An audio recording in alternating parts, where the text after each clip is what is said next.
car.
Hello, mechanics. It's Owen Aeon, your sparkly racing cat. Hi, I'm back. I'm back on my own stream. Hello. Let me say hi to everybody before we get kicked off. Kick off? Before we kick off? Whatever. I gotta remember how to stream. Hello, Seishun, thank you for the prime. I did see it the other day. I was running Mix It Up while I was away, because I had my IRL set up on my PC going, just in case I wanted to do some IRL, which I didn't end up doing, but it was nice to have everything ready to go in case I needed to. So thank you again for the prime. Folk, hello. Go! Faulty Tuna. Oh my god. Faulty, I get your name wrong every time. Every time I see it, I think, and I said this on the racing stream, Fatty Tuna Lamp. It's Faulty Luna Lamp. Do you prefer Luna? I feel like I've asked you this before. I'll just call you Luna for now until you correct me. Hello, Luna. MPMP just wanted the emotes back. Hadn't realized it lapsed. Yeah, I love my emotes. I love that everyone gets so much use out of my emotes. It makes me happy. Kinbei, hello. I didn't know the North had anime. Anime in my Great White North? More likely than you think. Hello. Big Ham, hello. A-Ray, hello. Frankie, hello. Yumby fatty tuna. I love fatty tuna. I'm a cat. What do you think? Can you imagine if there was a cat that didn't like fatty tuna? They must be out there. They're just picky eaters. Hello, everybody. Hello. It's been a week. Over a week? Yeah, it's been more than a week. I streamed last Monday, right? Oh my god. Oh my god, it's been like 9 days. I think this is the longest I've gone without streaming. I'm happy to be back. I'm back in my house. Had an amazing trip, an amazing time. We're going to talk all about the trip.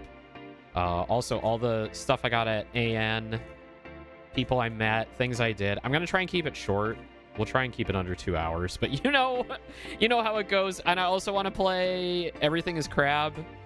I picked up a couple of games in the last couple of weeks that I haven't gotten to yet. I want to play Everything is Crab because that looks like really a lot of fun. Yeah, especially because today's my last day of my PTO, last day of my vacation. I took off Wednesday to Wednesday, so I'm back to work tomorrow. 7 days without Owen makes 1 week. Oh, I see what you did there. We got puns. Oh my god, so nice. Piloting my VTuber model again I love it. Oh god, look how cute he is. Look at those ears. Oh, so cute. Okay, this is so refreshing. It like hurts to be away from my model. It hurts. Bacon Blitz, hello, welcome in. We met during the 12-hour biggest day in racing stream. Happy to have you here. Welcome to the mechanics. Hello, Kos, welcome in. Welcome in, everybody. Thank you for indulging me on a Euro TZ stream. Car. Piss. Oh, add vacation as a word. We need that. We need to add that. Vacation car. I did not piss in the car. I drove myself. I drove 6-7 hours. 6-7. I drove 6-7 hours to Toronto last week. I'm getting kind of used to the trip. It's not overly difficult. I'm pretty prepared for it now. It's my 3rd time doing it, so it's not so bad. As long as you get good sleep ahead of time, it's nice. Piss your car and go home. Let's get into it. Let's start yapping about my trip. I'm gonna go to Pure F instead. There we go. All right. So, left Wednesday morning. Not too many interchanges to turn off of. No. No, it's literally like, take the New York State Thruway all the way from New England, all the way to Canada.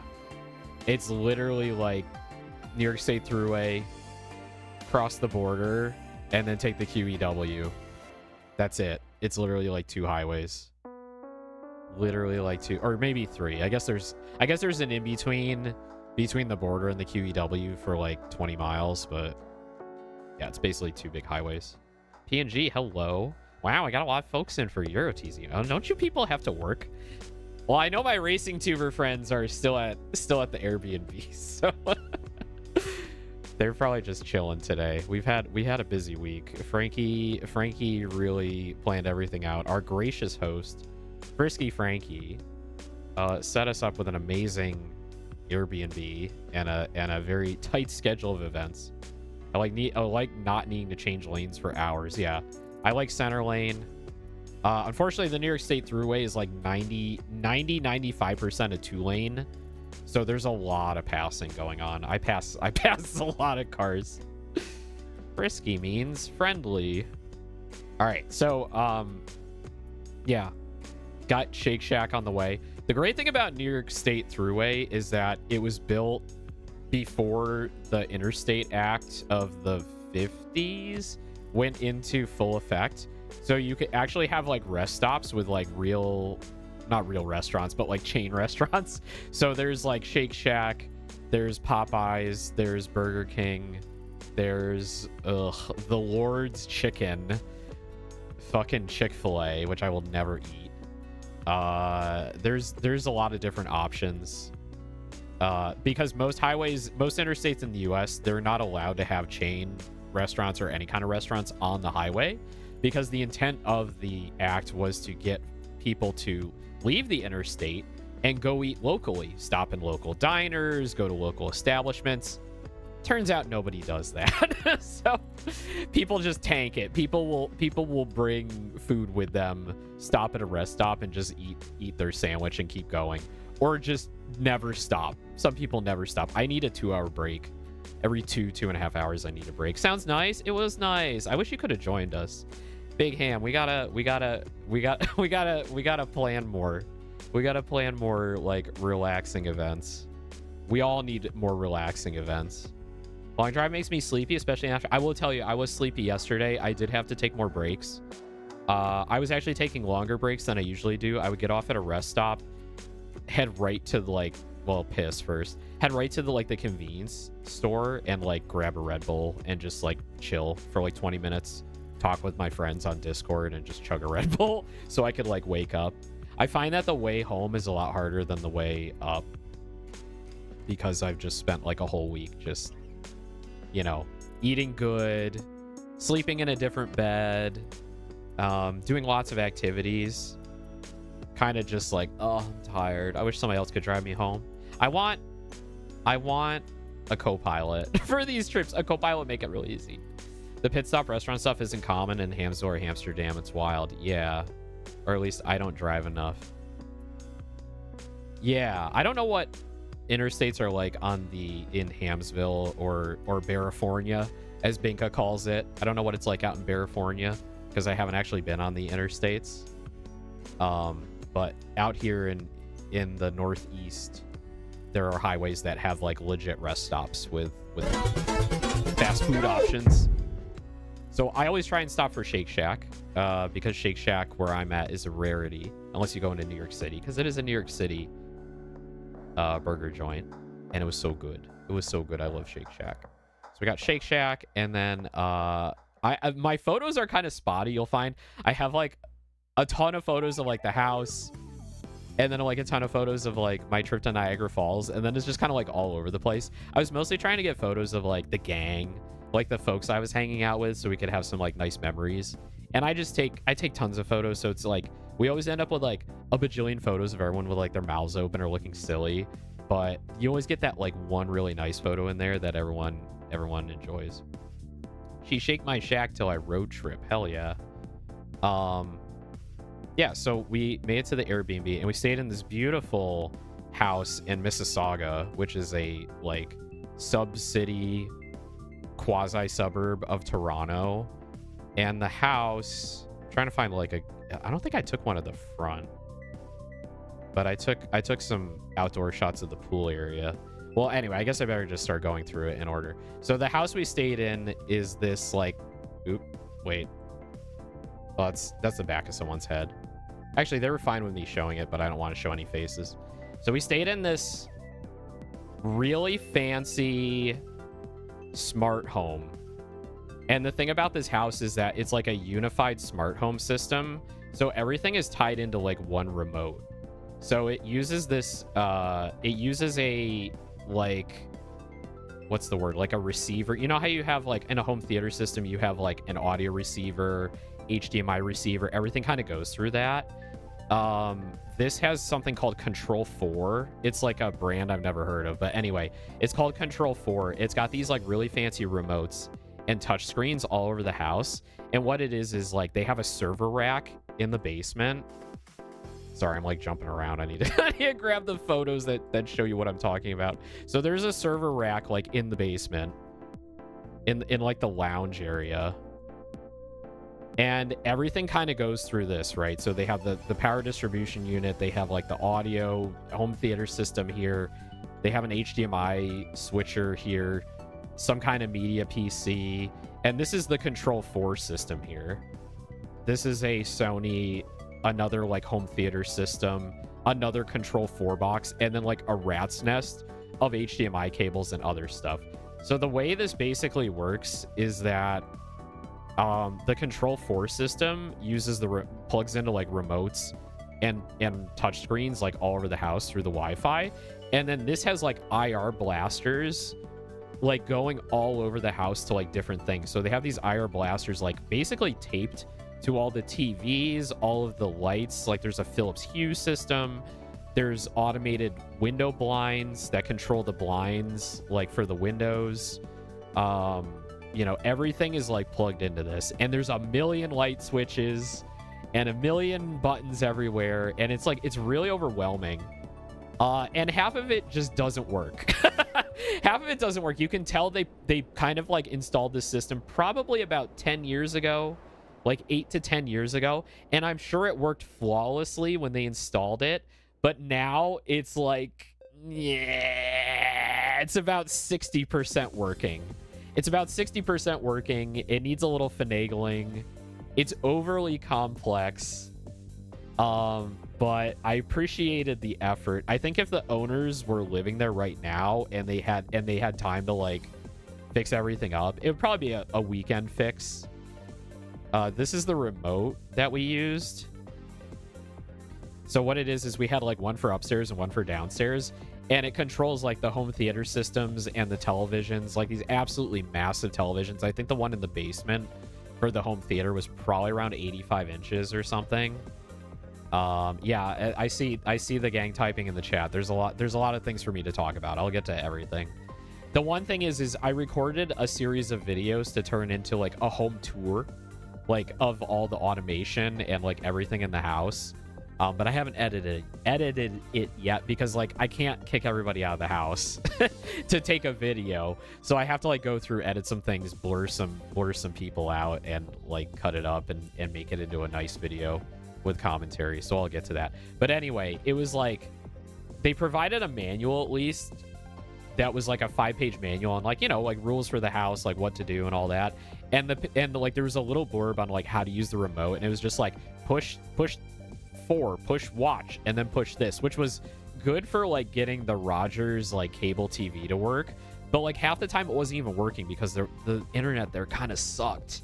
It kind of sucked. Like it was bad enough like it went out the first day, and then Frankie had to like call the owner, and then the owner was like, okay, you need to go behind the server rack into the utility room, and you need to unplug and plug the Rogers modem back in. So I spent like, you know, 20 minutes kind of like going behind the server rack in the utility room trying to find the cable modem. I'll tell you, there was like 10 or 11 networking switches and cable boxes back there, and I was like, oh man, like I'm pretty good, I'm a home labber, right? I deal with this stuff a lot, but like, man, this system was a rat's nest of everything, and things were just like hanging off of wires and stuff. It was a little insane, but we managed to get the internet working enough to do streaming, kind of, right? I know we had like frame drops on Sunday. It wasn't the best, but it worked well enough. The real bitch and a half was trying to get the Shyla the combat maid who stayed with us. She brought her streaming setup, which was like a PC, like a media PC, gaming PC. Took me like an hour to figure out how to plug that HDMI like into the server rack. I finally figured it out. We managed to get the PC hooked up to both the downstairs and upstairs TVs. So we were pretty much set for streaming. We could watch whatever we wanted. There was a lot of there was a big like bicycle marathon in Italy going on over the weekend. Frankie and A-Ray are really into bikes and stuff, so we were kind of like watching that, which was fun. Yeah, so like the home theater stuff and the home automation was like, it was impressive to an extent, but it was also very much like, okay, this isn't working right. But the home was beautiful. I mean, I showed this photo already. So this is like kind of like the area you walk in. There's the staircase going up. You know, everything is like steel and glass. It's very modern. The art was a choice. There were all these like kind of like modern-ish. It's not AI art, but it's like kind of like a bad choice, like mermaid type of things that were like, yeah, I think there used to be like actual art in this house, and the owners like took it out, replaced it with stuff to make it more Airbnb friendly. There was this beautiful tropical fish tank that had like its own filtration utility room in the basement as well. I don't think I got a photo of that, but that was very impressive. There was like really nice fish in there that we actually had to feed them every morning. So Shyla took care of that as well. I got some good photos of the fish. Unfortunately, there are people in the background of that one. They had those cute little clownfish. I don't know what these are called, but they were my favorite. They were like cleaning themselves on the anemones. Are those anemones? So those were really pretty. Oh, here's a better one. Big blue tropical fish as well. Yeah, look at that one. It's really, really pretty. I'll catch up on chat in a moment. So the fish tank was cool. The kitchen was absolutely beautiful. I think I can show this photo. This is fine. The kitchen was awesome. Look at this art. Look at this art. It was so funky, just the choice of art. Super duper modern home. The kitchen was entirely Miele, all Miele appliances.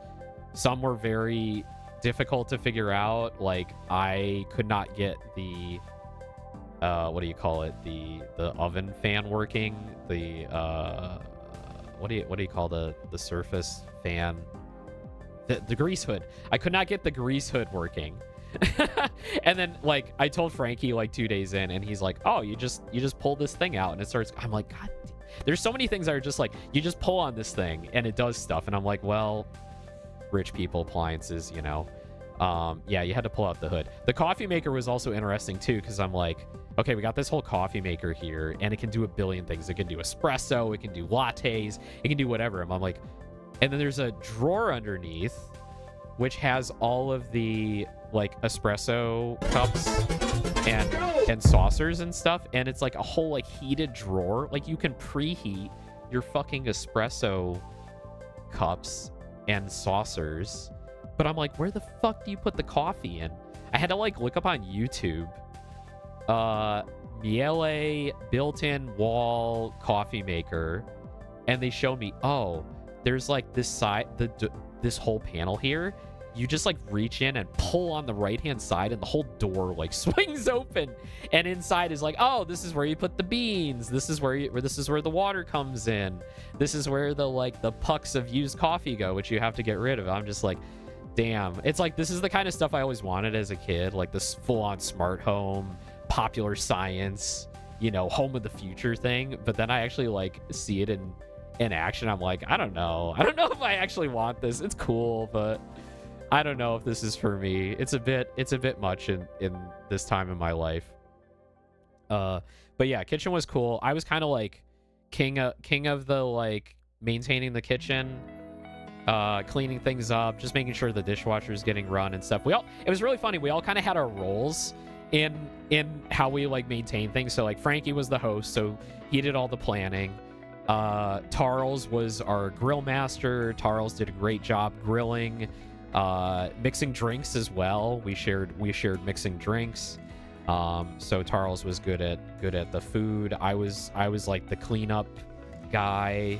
What did everybody else do? I don't remember. I think everyone else. Oh yeah, Shiloh brought the PC for streaming, and everyone else was just great company. It was really good company.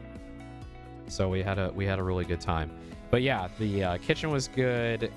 We had this like mini grand piano area with the aquarium tank. Cat boy, male wife. Yeah, I was kind of a male wife this weekend, and I did not mind. It was nice. I like to keep busy when I'm around company.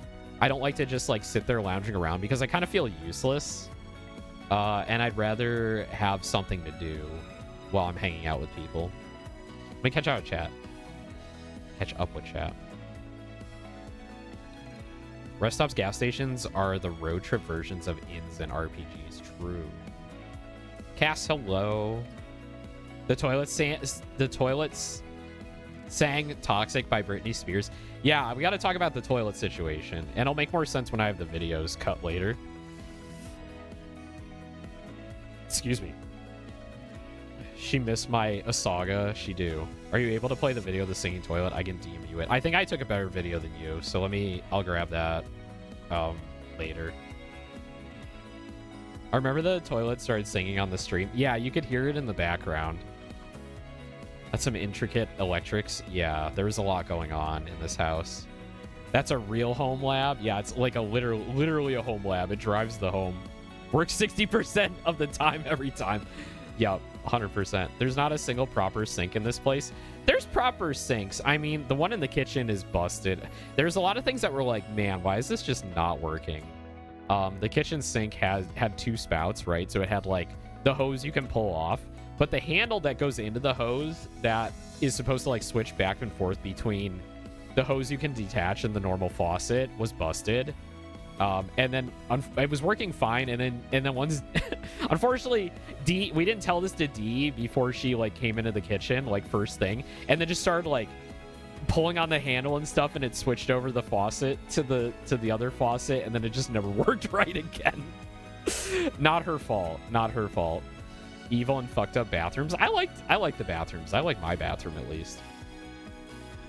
What happens when there's a power outage? I'm sure you can just like move the seats around. I don't know. They probably have a generator on the side of the house. We just didn't see it. Tarls, hello. This is an accurate description of the VR chat house. Why is it the VR chat house? It all look good on my end. Yeah, I like watching Twinks get sweaty in tight form-fitting outfits. Where did that come from?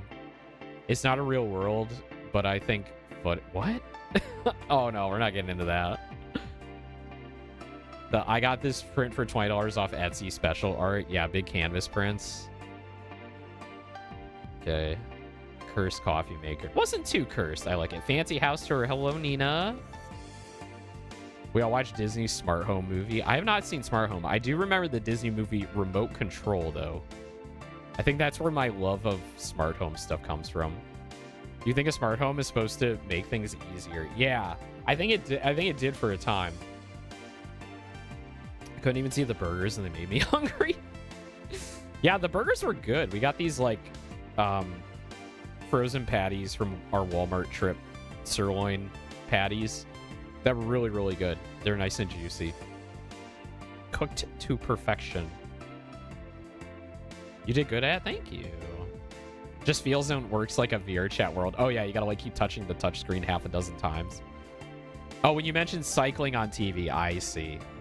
I don't like sweat. I don't like sweaty boys. It's not my thing. All right, so the living area was awesome. The peak for me was the bar area in the basement. So you come down to the basement, there's just this beautiful bar. There's lighting like everywhere. This entire bar like lights up. I don't know why I don't have it lit up in this shot, but I probably have one later. So I brought all my cocktail mixing equipment.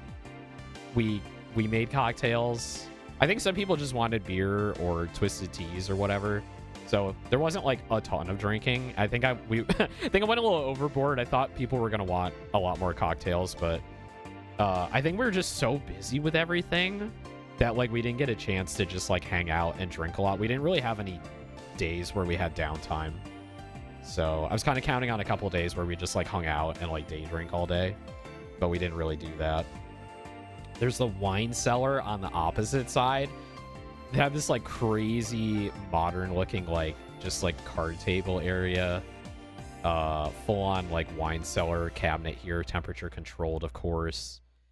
And then this room is like a big L shape, and then like next to that is the home theater system, which I'm scrolling through my Google Photos here. Hang on.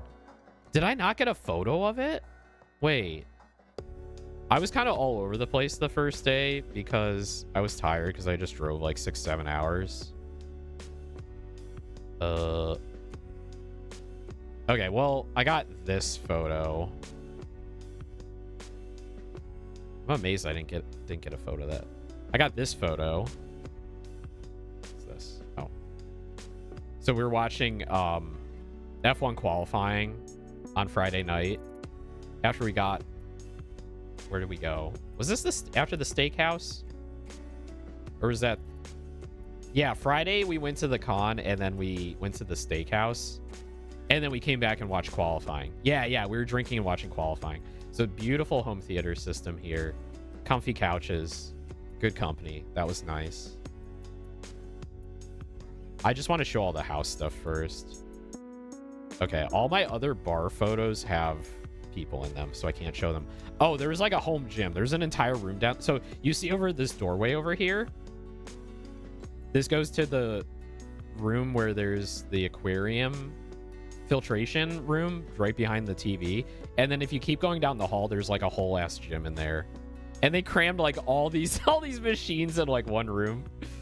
I was thinking I would get on the elliptical at some point, but like, again, like our schedule was just so crammed and we were doing so much stuff, I didn't get a chance to use it. But yeah, they got a whole ass home gym in the basement. And I took a video of everything, so you'll see in the video when I get that edited later. Let's see, what else do I have here? The pool, the heated pool. Oh my god, the pool was amazing. So they had a full like saltwater pool on the side of the house.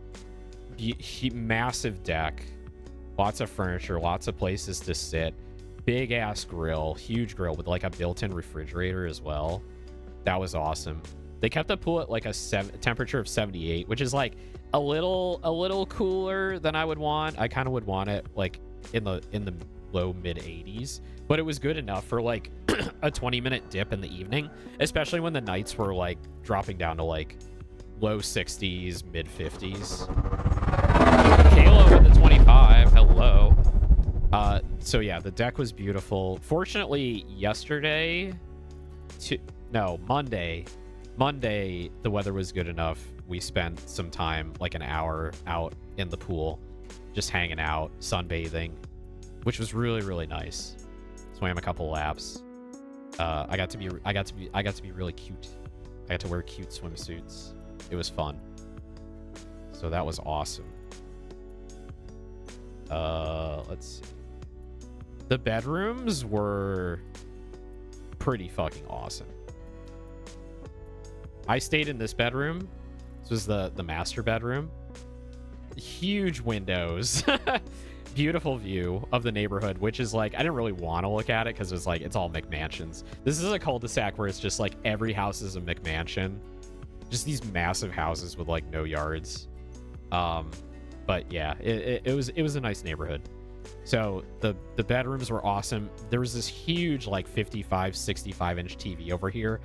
Another one of these smart home features where it's like on a pedestal that like rotates so it can like angle the TV to the bed when you turn it on. But I couldn't figure out how to turn the fucking TV on, so I couldn't even watch it. There was one of the home automation touchscreens here, and it would like freeze up every couple of hours. So I would have to like reboot it, and after I rebooted it, it like had no connection. So again, it's like one of those things where it's like, well, it worked on like the first night, and then it just like never worked again. But we didn't really need it. I mean, most things you can control like the temperature and the lights through switches and dials anyway. So the bathroom was probably the peak of that bedroom. So like we had a full Kohler shower, multiple jets on the walls, rain shower up top, huge bathtub, you know, like a bench to sit on. It was amazing. Steam bath. There was a steam bath setting which I used. I would take a shower and then I would like turn on the steam bath at the end of the shower and just like hang out for 5 minutes. It was so cool. It was awesome. It was so awesome. I love the shower. It was amazing. LEDs on the ceiling that you could like change colors. There's like Bluetooth, built-in Bluetooth as well for like audio speakers, but I couldn't hook up my phone. I'll have to talk about trying to hook up my phone to the Bluetooth. We had an incident that I caused on one night. Let me catch up on chat again. We kept it pretty easy. Nobody got wasted. I think we had the kind of group where like people either don't drink or are very cautious about their alcohol intake.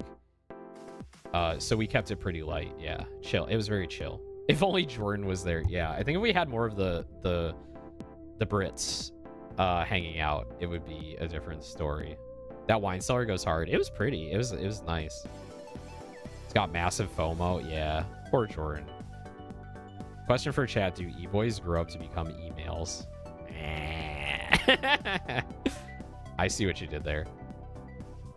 Maximizing the space. I worked out for a whole 10 minutes. Hey, 10 minutes is better than nothing. Oh my god. So I was joking the whole time, like, oh man, I'm eating all this food. I'm gonna gain 5 pounds. It's gonna be awful. I actually gained 5 pounds. I came home and weighed myself. Oh, I came home yesterday and I weighed myself and I legit went up 5 pounds. I gotta work that off before off Kai. I've got a month and a half. Oh, 2 months basically. I got like 2 months. I want to lose like 10 pounds in the next 2 months, which is definitely doable. So I'm gonna give it a shot. Been eating too good lately. Between like going to see my sister in April and then going on this trip in May, I've been spoiled. 2 vacations in a row kind of spoiled me. Massive deck, yeah. Was this place like 7.5k a night? Yeah, Frankie said in chat, just over 700 a night. I'll be aiming for Off Kai next year. It's great. It's a great show. I hope this year is as good as last year. It's gotten more popular for sure. So I'm a little worried if it gets too big, it might not be as fun. But it's a great place to see friends. It's not really about the convention. It's about meeting all your VTuber friends in one place and having a good time together. Gonna miss this one due to the move. Yeah, no worries. Yeah, I'm really glad I went last year. Had an amazing time. I needed that. Air temps on the deck shows 89 now and the pool 78. So the pool is cooler than the air temp. That's really funny. I mean, that's a good thing, right? We want that. We want a cooldown. Okay, what else do I have photos wise here? Because a lot of this stuff I took videos of. Oh yeah, more like kitchen. Oh, this is a great shot of the kitchen. This is the kitchen from the other side. So huge breakfast bar. You know, again, everything is Miele, so a Miele fridge. The ice machine didn't work. The ice machine did not work. We had to go out and get bagged ice for cocktails. That was unfortunate. Built-in microwave / air fryer, convection microwave, oven below that, and then there's a warming tray below that. The warmer didn't work. The microwave worked great though. I like the microwave. 700 Canadian dollars is about $4. Yeah, it's about $4 American. It's real cheap actually. Yeah, so breakfast bar was cool. It was nice. Like we ordered out a lot. So we ordered out and we would like, you know, set up a buffet on the breakfast bar here. There's a nice like full glass dining room table, which we got a lot of use out of. It was cute. It was like your VTuber family hanging out, having meals together, just chatting and, you know, relaxing outside of like all the planned events we had going on. Here's another one of the bedrooms. I think Tarls stayed in this one.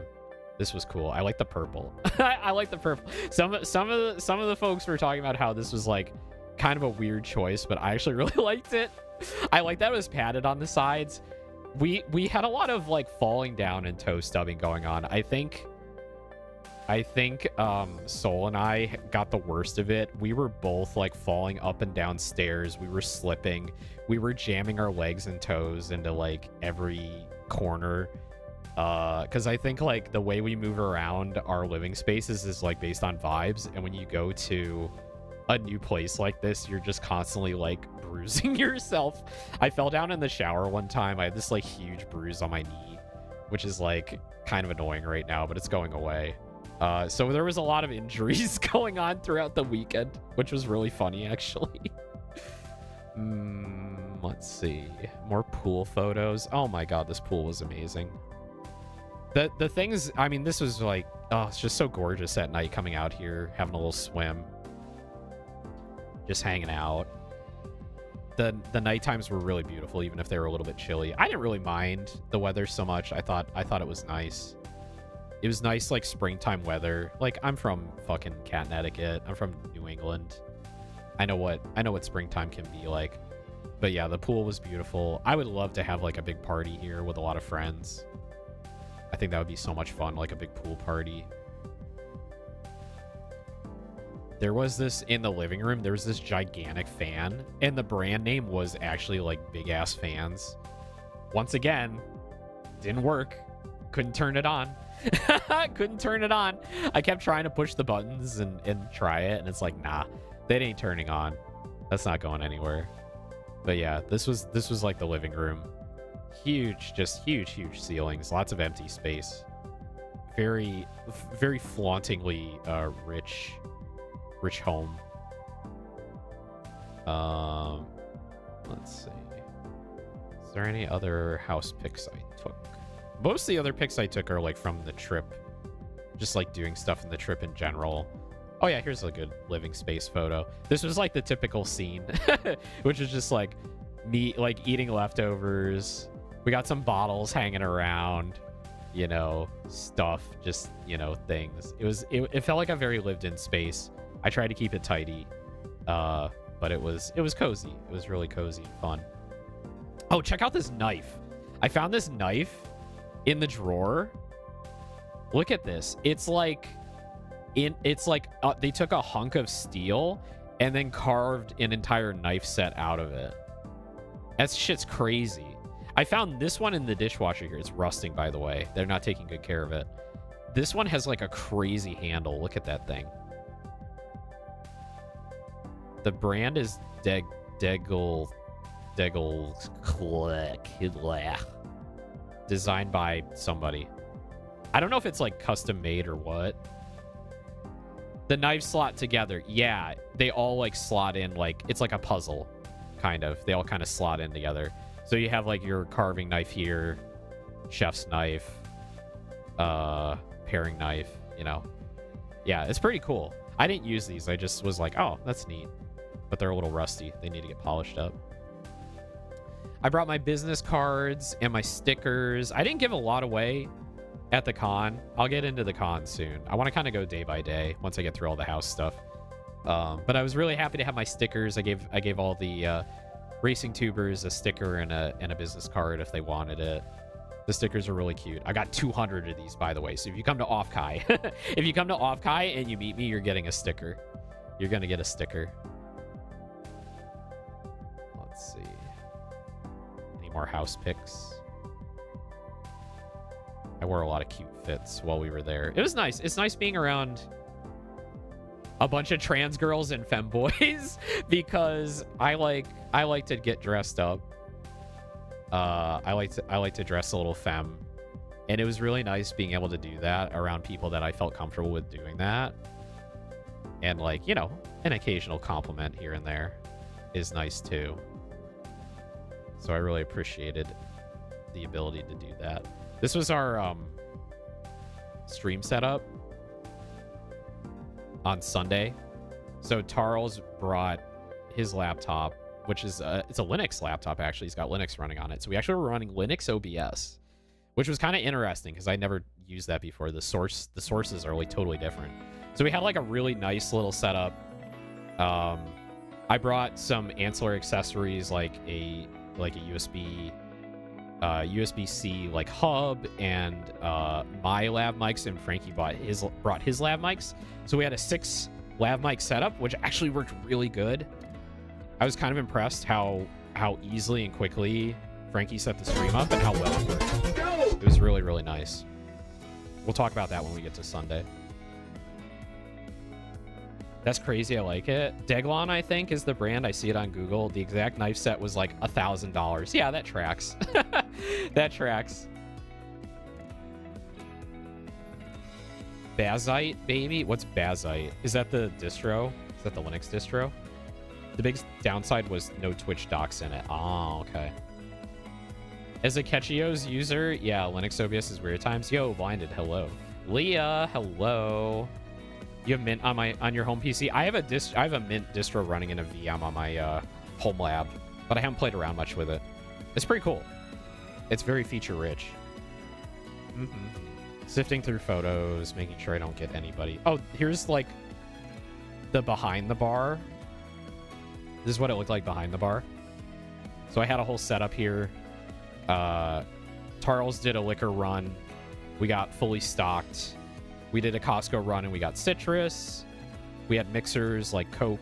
Yeah, so this was fun. It was fun bartending in like a full-on bar. There was a fridge under here. We kept a lot of the drinks in there. We had a whole sink over here. I got like a couple of buckets to use as bus buckets for running up and down the stairs. So it was good. It was a really nice setup. I wish we used it more, but it was good it was perfect for what I needed it for. Oh, and I brought all my cocktail gear as well, which was smart. And then, let's see. Yeah, here's like the breakfast bar in the kitchen where we would like kind of line up. We got Chinese one night. Just kind of lined everything up. That was yummy, yummy, yummy.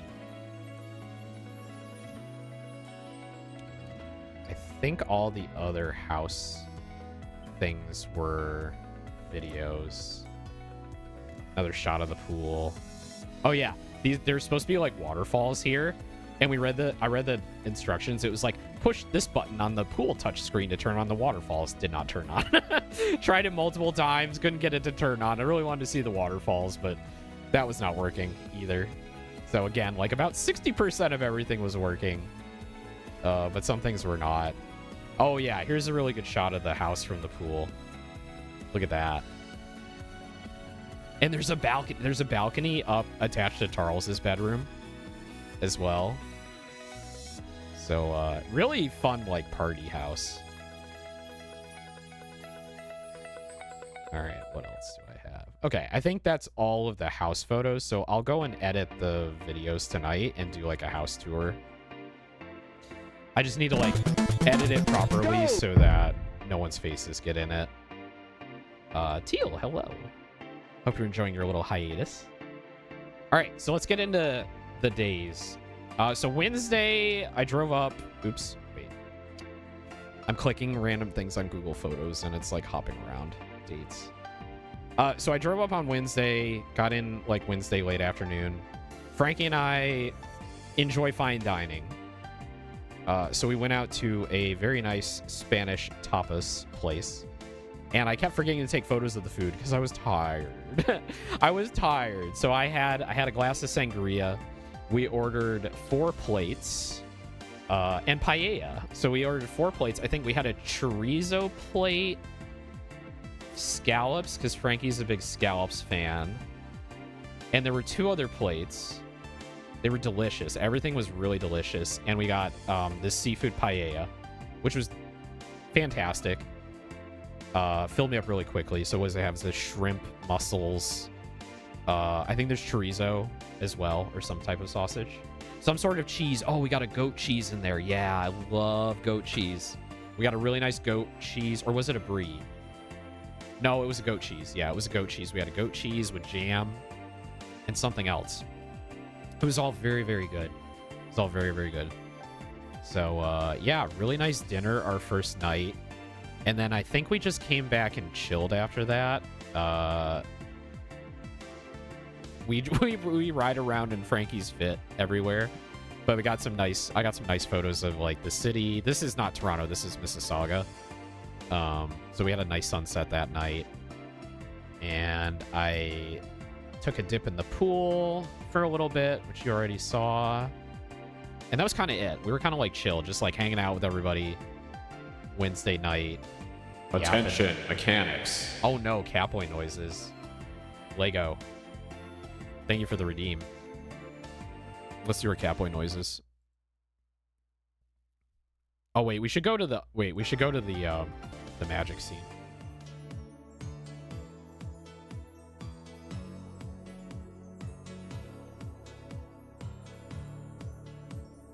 Yeah.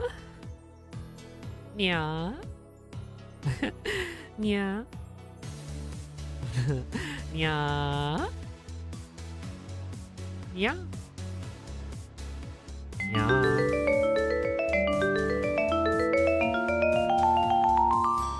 Yeah. Yeah, yeah. Yeah. Yeah. All right, so we went out for dinner, chilled, and then Thursday was like our first like big day out. Every day was a big day out, all I gotta say. Every day was a big day out. So big day Thursday, we went to Niagara Falls, the Canadian side, obviously, because we're in Canada. And we went to the Butterfly Conservatory in Niagara Falls, which I took probably the most photos here. I'm trying to find one without any of our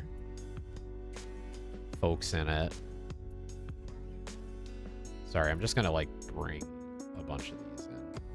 Some of these are like, it's hard to see the butterflies. Let me find a good one here. Well, these are all pretty regardless because the flowers are pretty too. Anyway, the Butterfly Conservatory is like a must-go kind of thing if you're in Niagara Falls, because you walk into this place and there's just like literally, I don't know if there's thousands, but there's definitely hundreds of butterflies. And it's not like a massive indoor area, but it's like big. It's big. And it's like, you know, of course it's like hot and humid because the butterflies need like a hot and humid climate. And if you can see this photo here, all of these like specks and dots, these are all like butterflies. These are all butterflies. They're everywhere. They're flying in front of you. They're not in your face, but they'll like fly past your face. They'll land on you, which is like the best part. You'll get a lot of butterflies landing on you if you just stand still. I have like a dozen photos of like selfies where there was just like butterflies just like landing on me. On my head, on my arm, on my phone as I was like holding it up. I think I was wearing like a light colored shirt too. They like just like landing on my shirt. They were landing on like all my friends' like heads as well. They were all over the place. They had like feeding areas set up where you could just see them like hanging out there. This is a specific type of butterfly. I don't know which one, but they had like these orange slices here and they're just chilling on the orange slices. And there was like a dozen other butterflies just kind of like flying around them at the same time. It was really magical. It was really, really cool. It's hard to see when they're not in motion. The photos like don't really do it justice. Yeah, they're just like so pretty. All different colors, all different species. Let's see. Soul is in like half of these photos, so she's like kind of photobombing everything. Not her fault. That's my fault. I like that random like statues in there. There's like random garden statues for effect.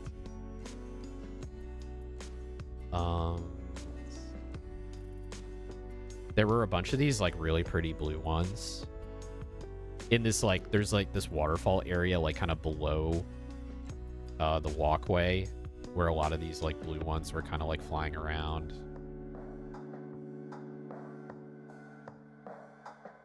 See if we can grab another one.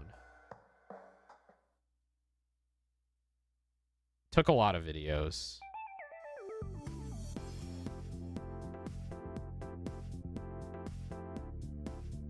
The gardens themselves were like really pretty too. Like just the sculpting of everything was like really, really nice. I'm trying to see, what was I trying to capture here? I think I was just trying to get the garden in the shot. But yeah, the Butterfly Conservatory was awesome. Oh, here we go. This is a great one. You can actually see like half a dozen butterflies in here. Look at this. There's one there. I think that's one there. There's one there, one there, one there. Look at how pretty they are. Yeah, so I think it was like around $20 a ticket. So, yeah, and you can spend, as long as it's not like really crowded, you could spend like an hour there probably just like walking around. So definitely recommend that area. It's also like part of like a greater like botanical gardens area, which you can walk around. And it's not far from like downtown Niagara Falls. You do want to drive there because it's like 5 to 10 minutes by car. But there's probably like buses that go out, like tour buses that probably go back and forth between the city and the Butterfly Conservatory. Like if you don't want to drive, I would imagine so. So after that, we needed lunch because it was like 90 minutes from Toronto to get back out to Niagara Falls. I mean, I drove by it the day before and then I was like, oh, I'm going back the other way. But Frankie was driving. I didn't have to drive.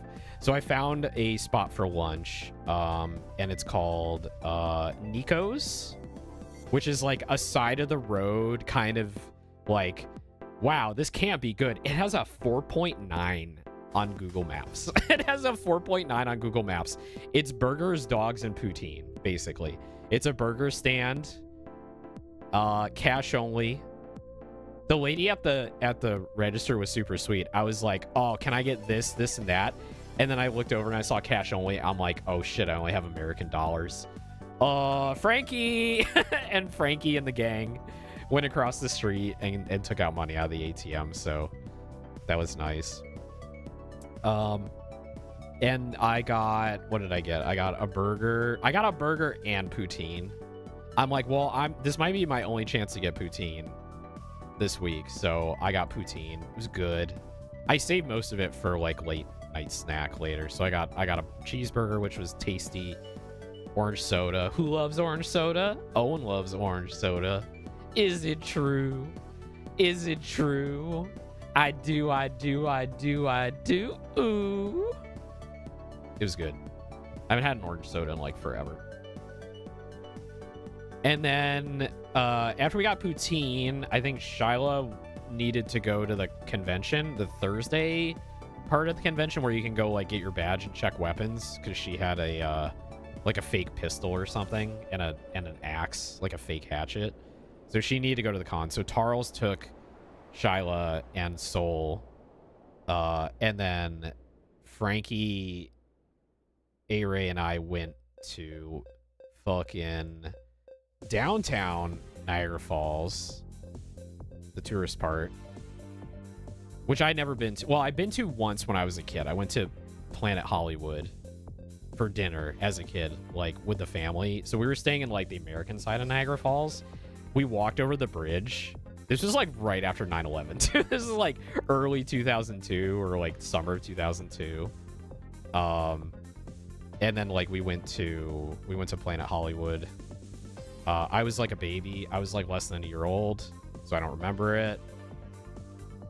And then we went and played some fucking mini golf. We played some mini golf. I love mini golf. We played dinosaur mini golf at Niagara Falls, which was fun. I won. I won. If you've seen me play Super Battle Golf, I get a little sweaty. I think I don't get as sweaty at like normal mini golf, but I'm pretty good at mini golf. I'm pretty good at mini golf. I think we're all pretty neck and neck most of the time. And then A-Ray choked a couple of times on a couple holes. I think Frankie was pretty consistent. I have the scores. Wait, I took a photo of the scores. Hang on, let me grab it. Let me grab it. Where is it? I left the card, Frankie, if you want to keep it as like a souvenir. I think it's on the kitchen counter somewhere. Where is it? Where is it? I want to Yeah, there it is. There it is. Okay, here's the scorecard.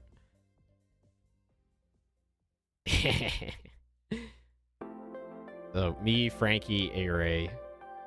I have 47, just one over par for me. Frankie had a 51 and A-Ray had a 52. So we're pretty close most of the time. I think I was pretty consistent. I had a couple of bad holes. Phrasing? A-Ray choked on a couple holes. It's true. Gee, Owen winning at golf, more likely than you think. My first shot of the round went out of bounds. Yeah, you hit that pretty hard. I actually have a video of you. I have a video of you hitting that really hard and going out of bounds. I'll send it to you later, if it's not already in the photo album. So mini golf was fun. The dinosaur statues were like really cute. There was like sound effects playing along. I forget what the one sound was, but it was like, oh no, it was like a T-Rex like crunching another like small dinosaur, and you heard the really nasty like crunch and like blood noises, and it was like, oh, is this really necessary for mini golf? Is this really necessary? Someone had fun with that one. Oh, I also got we also went to a souvenir shop, and when I go places, I love to get magnets. I love gaudy magnets, especially. Check these out. Check out these magnets. I got a whole bunch of magnets. So I got some Niagara Falls ones. I got like a generic like Canadian wilderness one. This one is holographic. I forget the correct term for it, but like you move your head back and forth and it's like holographic. And then I also got a nice butterfly from the Butterfly Conservatory. So I was really, really impressed with all these magnets. They're really cool.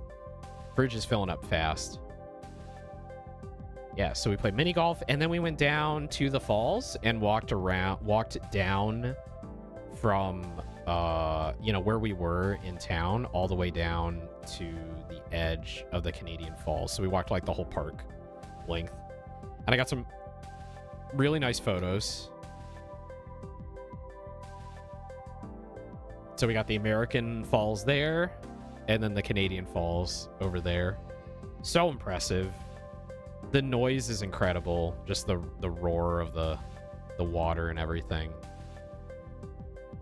I got some nice videos of that.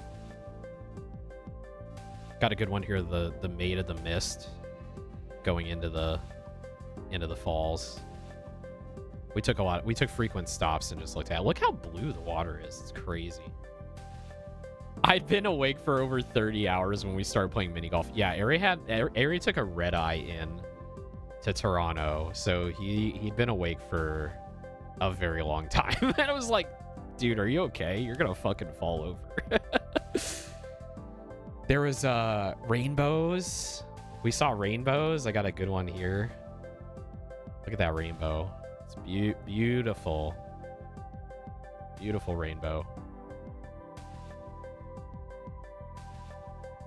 And then Frankie sent me a couple of photos because my phone died at this point because I've been switching between the American side and the Canadian side constantly. And roaming signal takes up a lot more battery in general. Oh yeah, here we go. This is a good one of the Canadian Falls. Pretty. And you can get up right next to the lip and see how fast the water is rushing over. Man, it's moving fast. Gorgeous weather. It was beautiful. It was like nice, cool, like mid 60s, mid high 60s this day. So we could walk around in like jackets. You could take off your jacket. It felt really nice. So we had a really nice trip that day. That was a nice excursion to Niagara Falls. Came back, took a swim, and then we all got comfy on the couch, got a little drunk, and watched Jury Duty. So I'd never seen Jury Duty before. So this is the show where they get like someone in what they think is like a documentary about like working for like a small business, like a family-owned business, but it's actually like everyone at the business is like actors, and they're staging this like entire storyline, but like the person participating like has no idea it's like, you know, it's actually like a bunch of actors. So it's fucking hilarious. It's so much fun. So we're watching season 2. I paid attention to the first like 3 episodes, and then like after that I need to like peace out for a bit. So I want to finish that. I want to watch more of that. It was really, really good. So I'm glad we hung out and watched that. I remember at one point Ari fell asleep, and then we're all going to bed, and we're like, hey, you need to go. You need to go to bed. And we tried to like pull him off the couch, and he just would not budge. He was just like absolutely asleep. I eventually like came back down later and like poked him enough to get him to go to bed. So I felt bad. It was just absolutely exhausted. More than 30 hours awake. It's a great TV. Yeah, it's a nice TV. Oh, it's great TV. Yeah, it is good TV. It was really fun. I want to watch more of it. So the next day we went to Costco because we needed to do a Costco run. So we like loaded up on like meat and snacks and like beer and other stuff, citrus. And so it was my first time being in a Costco in like 20 years. So it was like interesting to like see what it's like now. And we did go, I didn't have a hot dog, but Sol and Shiwa got hot dogs. And I found out that Costco in Canada doesn't take Visa, which is interesting. Because I was trying to buy a hot dog for Sol, and like none of my cards worked. And then Frankie's like, oh, they don't take Visa here. They only take MasterCard. And I was like, what? All my credit cards are Visa. I have like 4 Visa credit cards. I've never had a MasterCard. So I guess that's a thing in Canada. But yeah, they got hot dogs. And then did we go to Anime North? Okay, so the weird thing about cons in Canada they don't start until 5 on Friday, which is like really weird. So like there's not a lot. I feel like this is an American take. I feel like you're not getting your money's worth at a Canadian convention, because like Friday it starts at 5. You're only going to spend like a couple hours there before like going to eat. Saturday's the big day, obviously, and then Sunday, like I don't know, Sunday cons, like people don't really do much, right? There's usually like, oh, I'll go to like 1 or 2 panels, see if there's any like deals in the artist alley, and then it's like it's over by like 2 or 3 usually. But yeah, in Canada, like the conventions, they don't start until like 5 p.m. on Friday. It's sort of like a completely wasted day. Yeah, it's crazy late. I don't really get it, but whatever. Kuro was telling me about it. Allegedly, it's because like people usually just don't take Fridays off. So I think it was because the con has entirely volunteer run. Well, yeah, most cons are. Most cons are like 90% volunteer. Usually like the people doing like, you know, all the running around and the setup and things are usually volunteers. People still have to work or something on Friday. Maybe they do more volunteer than normal conventions do. They have panels and stuff running up to 1 a.m. on the first day. Yeah, that's pretty late. You tend to see nowadays like the conventions not running as late. Usually, I think a lot of cons now don't do the whole like 24-hour thing. Or like super late in the night. They usually stop around like 11 or 12. But yeah, it was like kind of weird. So like we actually had like a full like afternoon to do stuff before going to the con. We came back from Costco, and then the Weenie 500 was on. So like this is Indy 500 weekend, right? And they had on Friday before the Indy 500, they have like the Oscar Mayer Wienermobile race, which was fucking hilarious, because if you've watched the clips that I re-blue skied, there's a lot of innuendo going on in the commentary. But that was really fun to watch. So we were hanging out after a Costco run, watching the weenie race, which was good. And then we were just kind of like chilling until we were going to the convention. So Charles and Frankie and A-Ray and Shyla were all cosplaying. I think I was the only one not No, Soul. Wait, did Soul cosplay? No, Soul didn't cosplay. So Soul and I didn't cosplay. I was thinking about bringing my Gura cosplay, but I was already like bringing a lot of stuff up, and I just wasn't feeling it. So I ended up not cosplaying, which is fine because I was like driving anyway.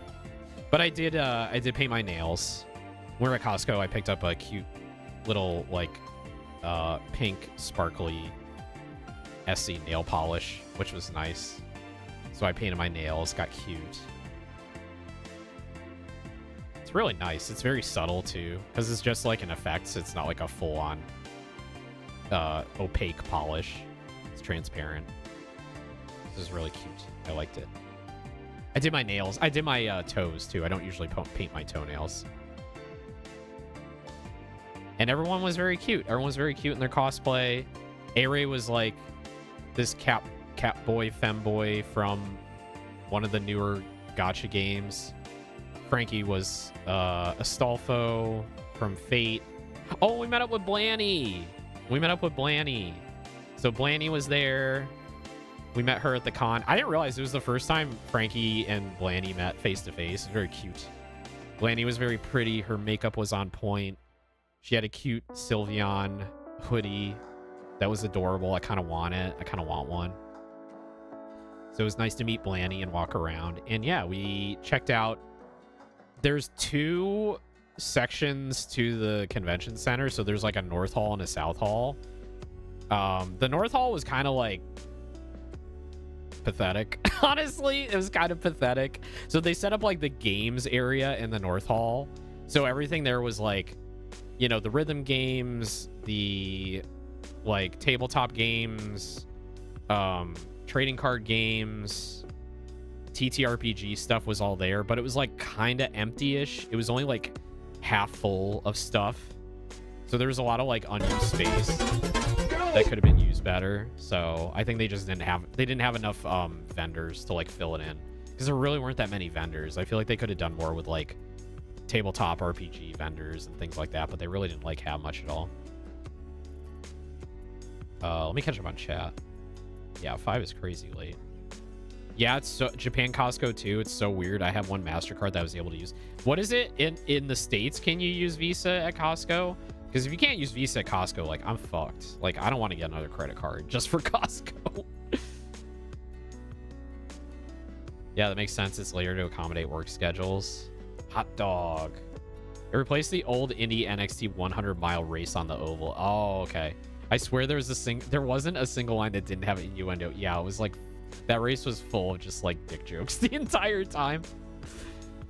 The Freedom 100 will be missed. We have the Freedom 250 now. You were is it Noe or Noi? Noe Komazawa from the movie Cosmic Princess Kaguya. Yeah, I need to watch that. I'm not aware of any gotcha. Sorry. I know you told me what it was. I just completely forgot. I just assume everything is gotcha these days, especially femboy characters. I feel bad. The Blandy and Frankie banner picked up where we left off. Yeah, sure did. Seren, hello. Welcome back. Thank you. Probably why I was the only character there of the entire franchise. Yeah. Noi. Or Noi.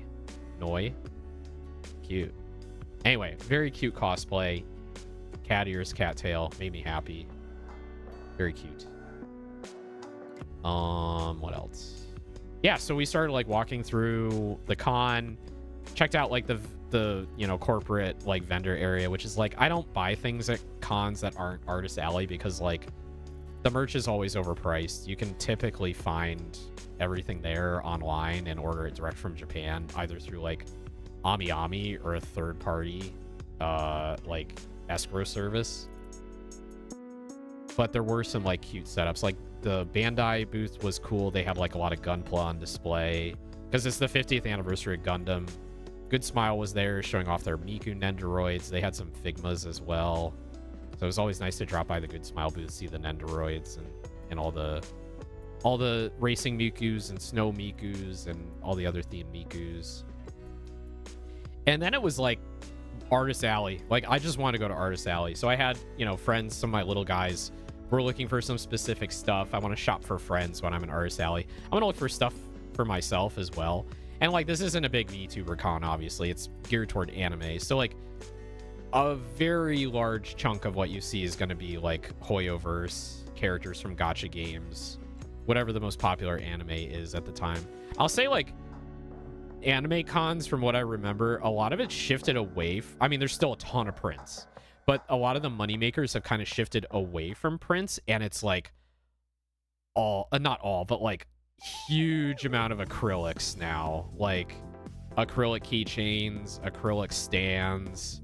There's a ton of acrylic, and I'll say I don't really care for acrylic. I don't like it. I have a couple of keychains just because it's like that's what's in right now, and that's how I can get like my VTuber characters. But I prefer like rubber key straps. Like if I'm gonna get a keychain, I'm gonna get like a rubber key strap or those hotel tags.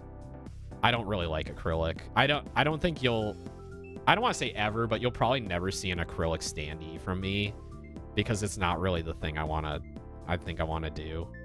I do enjoy prints, but like I said, I think there was a lot of prints that like I didn't really see much that I wanted. It was very rare. So actually it was really good for me because I didn't spend a ton of money. Most of my spending was for like friends, like getting like stickers or pins or things like that. I'm big on enamel pins. I like enamel pins. So anytime I saw a booth with an enamel pin, I kind of like zoomed right in. Trying to find stuff I can show. I didn't take a lot of photos of Artist Alley because like it's usually in poor taste to take photos of a booth unless you ask, because like there's a lot of issues with like people copying designs and things like that. Artist Alley gets very sensitive. Is someone who is like in the community for a time and seeing all the gatekeeping and all the like how protective people are of their craft, because like, you know, copies get made like all over and the Chinese manufacturers just like steal your shit constantly. I get why, but I did get some nice presents for my friends. Kuro wanted Ashton Martin stickers and acrylics and things like that. So I was always on the lookout for Ashton. They also wanted Cottontail VA. There really wasn't any Cottontail stuff. I saw a lot of Project Melody. I saw like some other YouTuber stuff, but not really any Cottontail. So this artist was really cool because I believe they're from Montreal. This is Carico Art or Carico Art. Go check them out. They're from Montreal. Everyone was having like a really tough time with the connections because like I think some of the artist alley was on like the convention Wi-Fi, but it was like locked behind a gateway that you need a password for. So I'm pretty sure it was like only for staff and artist alley folks, and they probably charged for it too. Because I've been to a lot of cons where it's like, oh, you want Wi-Fi? That's $100 for the weekend. But a lot of them were just using like 5G, right? And I think the two competing providers in this area are Bell and Rogers. So like some of the time Rogers was working and Bell wasn't. And then some of the time Bell was working and Rogers wasn't. So like people's Square readers were just shitting out all over the place because the connections were so bad. Because there was just like thousands and thousands of people trying to get on data for the towers. So me being American and already like roaming, I think I had like the lowest priority. So like I would be connected for like a couple of minutes and then I would have to like entirely reboot my phone to get back on the network again. So like getting in touch with people was a little difficult. But I didn't really need it that much. I just had fun going up and down the artist alley aisles. But I just felt bad for the artist because this one in particular, I bought the Ashton sticker, and then they also had Mama Cookie. They had Mama Cookie acrylic and keychain and sticker. And I was like, as soon as I saw it, I'm like, oh my God, that's my friend. That's my friend, Mama Cookie. I need this. So they just so happen to have Ashton and Mama Cookie.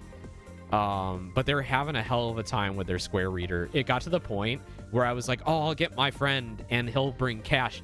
And you know, the artist was like, nah, let's just run over to the windows. I think the signal is better there. So I literally like walked with her out of Artist Alley over to the other side of the room and like toward the windows, and we finally like were able to make a Square transaction with my credit card over by the windows. I felt so bad.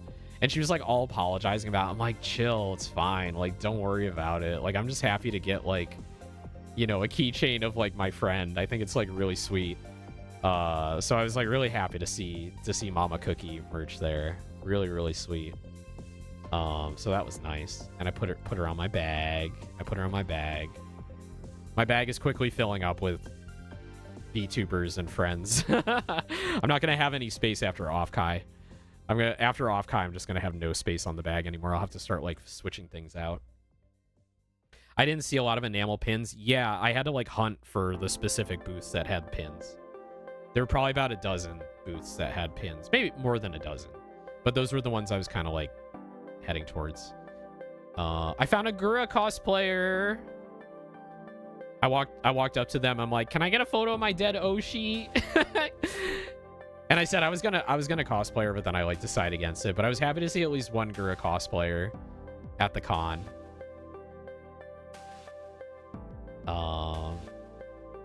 Let's see. I got a cute Saba keychain. There was a bit of Saba merch kicking around, which was nice. Got this really cute Saba keychain. And what's cool about this one is there's a textured back to it. So this is the front, and on the back, it's got this like water texture. It's got like a lumpy texture to it. So when you like move it around and the light shines through it, it kind of like casts those little like, you know, wavy shadows like under the water, which is really cute. I thought that was a really good idea. I'm glad the artists explained it to me, because they were like, yeah, people will like look at it and be like, what the hell is wrong with my charm? It's like, no, that's the point. That's intentional. That's part of it. Oh, and that artist from Montreal that gave me the that I got the Mama Cookie from, they let me take a ribbon too. So I've got a ribbon here ready for Off-Kai. It's, hi, let me talk to you about VTubers. I got to get a ribbon design for Off-Kai. That's what I'm going to be doing the next couple months. I got to get all my shit together. So I got the stickers together. The business cards are done, but I've got to do a ribbon. I think I'm going to do a Just Little Guys ribbon. And then I needed to get my standee done. So we're gonna get the standee done. I think I'm gonna do Just Little Guy stickers as well. Stickers or like another business card or something. I gotta get the website done. I want to make a Little Guy's website just to like, you know, promote us and stuff. Yeah, so con was fun. That was Friday night. And then we just kind of went back and chilled. I got into cutie femboy mode. And I bring a lot of my wardrobe with me just so I have a lot of selection. I get to like dress up and have fun. So I was showing off these pics in the Discord before, but I got all dressed up and that was fun. And then we went back on Saturday. Saturday was very, very rainy, very humid. It was pouring rain. There was a lot of wind. We picked up Tim's on the way there, so I got a tea. We got some donuts and some breakfast wraps. Oh yeah, traffic was really bad coming in on Friday because there was an accident coming into the convention center. Someone got into an accident like right before the turn into the convention center. Finding parking was insane. We got to the con. We turned into the parking area, like the front of the con. Like one car. We were one car before they put the parking lot full sign up. So like literally like Frankie was about to turn in and they put the sign there, lot full. So he went out. We drove around the back of the lot and they didn't have the lot full sign in the back yet. So we managed to sneak in kind of like last minute and got parked. There was this poor dude parking cars in the lot and his umbrella was in shambles. And we brought a bunch of umbrellas with us. I brought up like 3 different ones. Frankie had a couple in his car. So I took one of our extra umbrellas and ran it out to the parking guy because he was doing such a good job in the worst conditions. So I'm sure he was thankful for a working umbrella. And today this day, Saturday, I was on a mission. Oh yeah, you couldn't cosplay. Yeah, no one was cosplaying on Saturday. I think Shiloh was, but nobody else was cosplaying because it was just so rainy. Especially when you're walking between multiple buildings to get to like different parts of the con, it just didn't make sense. So, oh no, wait, A-Ray was cosplaying. Yeah, A-Ray was cosplaying. That's right. Yeah, A-Ray tanked it because he's a real one. That's so nice to get a spare umbrella. Yeah, it's like it's the least I could do. Like we didn't have to pay for parking, so. Sip some water. So I was on a mission today. My friend Cielo DM'd me the day before, and they were like, oh my god, Ed Greenwood, the creator of the Forgotten Realms world from Dungeons and Dragons, is going to be there. And them and their partner are like really big fans of the Forgotten Realms. And they're like, can you go like get a book signed by him or something? And I'm like, I'll do my best. I'll do my best. So I was actually like looking around for him on Friday. Didn't see him. Saturday, because we had seen on social media, like he was just chilling around the games area and like playing video games with like kids and stuff to kill time in between like panels and like tabletop sessions. And he's like big, tall guy with a huge like white beard and long white hair. So we went into the north building just to see if I could spot him. And we're walking around and Frankie's like, isn't that him over there? And I look over and there he is. He's just sitting at the table. They're getting ready for a tabletop session. And I'm like, oh, can I go up to him and get an autograph? I don't know. And I was like, oh yeah, they're still setting up. So I like snuck over there and I was like, hi Ed, like I'm a big fan of Forgotten Realms. Like I've been a DM for like, 6 years or whatever. Can I get your autograph? And like, he was very, very sweet about it. So he signed my autograph book. Well met. See you in the realms, Ed Greenwood. So I got an autograph for Cielo. So I'm gonna send that to Cielo sometime soon. So that was really cool. Got to meet a minor celebrity, just say hi and let them know I appreciate their work. So that's good enough for me. Yeah, and then we would just kind of like walked around the gaming area a little bit more. We found an Indy 500 pinball machine, which is pretty sick, on Indy 500 weekend. We didn't play it because it wasn't free play. It was like only change only.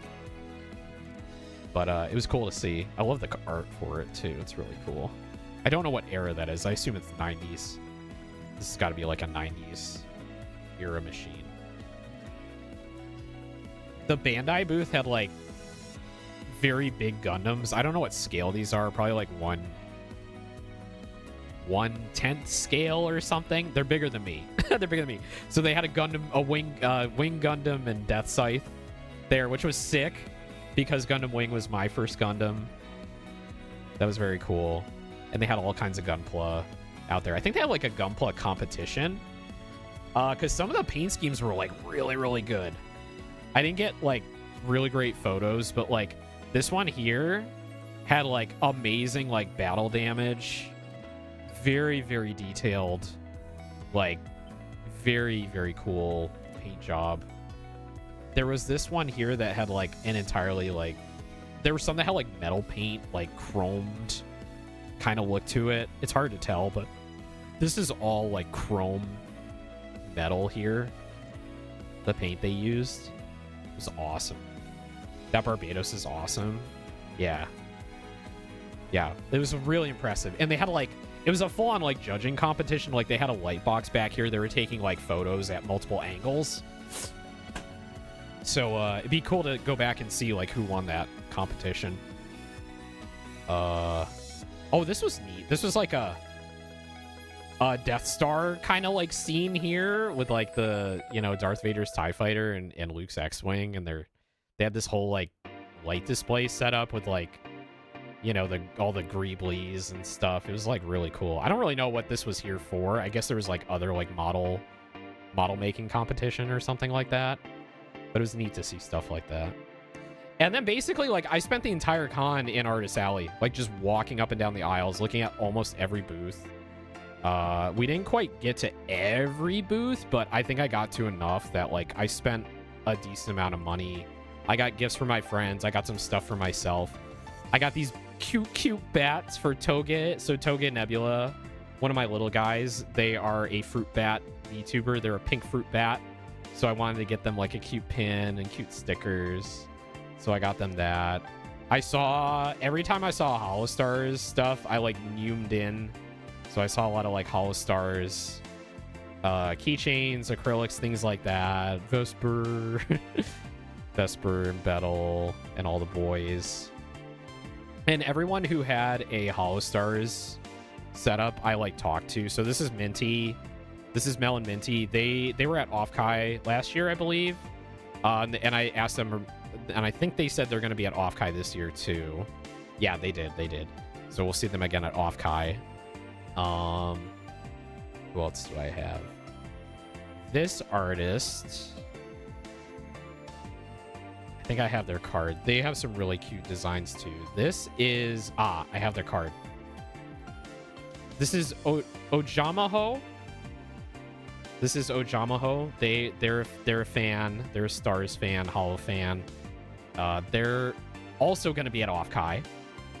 And I talked to them about some other stuff, and you know, I gave all these folks like my card and stuff and let them know like who I am, and I'm a VTuber, and I've been in the Holostar scene for a while. I'm a big like Randon fan and all that, so it was cute. It was fun. It's really fun to talk to artists in the alley, especially when they're like not busy, especially when there's not like 20 people around the table and they can take a minute to just like chat for a sec.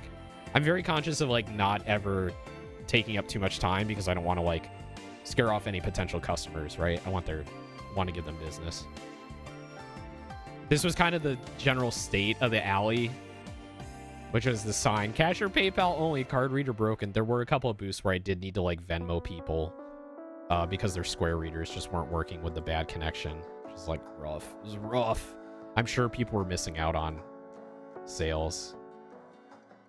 This is kind of what like a lot of the booths looked like, right? A lot of acrylic keychains. Lot of acrylic keychains. Fucking Doki tomato. There's a lot of good stuff on here.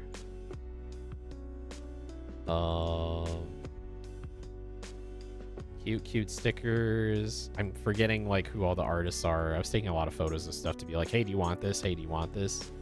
Hey, is this that character? Do you want that? One of the last booths I stopped at was hey,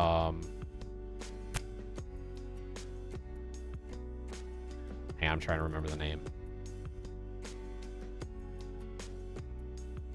Genie. I stopped by Genie's booth. Genie was also at Offkai last year. They do a lot of Hollow and Stars stuff, so I zoomed in and I was like, Vesper, Vesties, the boys, everybody. They have so many pins, so many enamel pins. By this point, I was like, oh, I've already spent enough money. I don't want, oh man. But I had to, I haven't had any like Stars merch on my bag. And then I saw they have this Tempest pin with all the boys' mascots, and I'm like, that's it. That's what I want. So I got that from Genie, and Genie had a Randon sticker at the checkout, and I was like, oh my god, it's Randon! And I was like, yeah, I love Randon. I'm like, you know, I've been a fan for a long time. He's like really inspirational for me. And she's like, just take it. Just take it. You can have the Randon sticker. So she gave me a Randon sticker for free, which was very sweet. So thank you, Jeannie. I appreciate that. And I hope I get to see you at Offkai. So that was fun. And she was very busy, so I didn't take up much of her time. But I did stop in her stream last night to say hi and say thank you again for that. What else? I also stopped by, I made a new friend. I stopped by Soda Anzu's booth, which I don't think I got any photos of, but she has this she saw my Saba keychain, which I had bought earlier, like the day before, and put on my bag. And she saw my Saba and she's like, hey, I've got a Saba bottle cap. And I'm like, whoa, a bottle cap pin? I've not seen bottle cap pins, and like I love bottle caps. I'll take beer bottle caps and I'll turn them into magnets, and I'll super glue magnets onto them and put them on my fridge, which is like a fun way to just have like more magnets on your fridge. But she had this really cute Saba bottle cap, so I bought that. And then Frankie's like, oh yeah, she's a VTuber, look at that. So he's pointing out like her sign is very much like VTuber coded. She's got like stickers and standees of her VTuber, which is like super cute. I really like her design. So I was like, oh, you're a VTuber, hey. And she's like, yeah. And we like swapped business cards. I gave her one of my stickers. And I popped in her stream yesterday morning because she was doing a con recap just to say hi. And she was like, you know, she's showing off my business card and Frankie's sticker as well. Frankie gave her a sticker. So go check out Soda. Let me give her a shout out. I think it's this. Let me make sure I get it right before I shout out the wrong person. Soda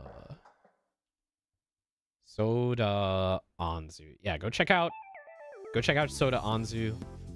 Very, very sweet. Looking forward to hanging out in their stream more. Talented artist and VTuber. And then it was like, oh, I think it was getting to like 5 or 6 p.m. on Saturday. We ate breakfast on the way in, but we did not go out for lunch because it was raining so hard and windy, so much wind. The places that were around the convention center were swamped apparently, so it was like very hard to get like anything to eat without waiting in line, and you'd be waiting out in line like in the wind and the rain.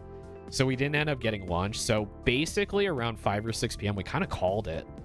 Everyone had kind of gotten what they wanted to get. I didn't get to see like every single Artist Alley table, but I got to see like 90% of them, so I'm satisfied. I spent enough money. Oh yeah, I got Kuro this really cute Ashton postcard and also a keychain as well. So the postcard was from Mei Imori and the keychain was from Miku Komori. Kind of funny, similar sounding names. Not the same artist, different artist. I got some cute stickers here of Saba and Doobie and Brain. And Brain. My Brain. My favorite tapir. And then, oh yeah, I did end up getting Prince. So I did end up getting Prince. I got Nimi Nightmare. I got this one artist had medalist prints. I haven't seen any medalist since I got there, but this artist had medalist prints. This is Asuka. So they had prints of the main characters from Medalist, Hikaru and Inori. Absolutely gorgeous prints. So Medalist is, if you haven't heard me talk about before, it's a manga about figure skating.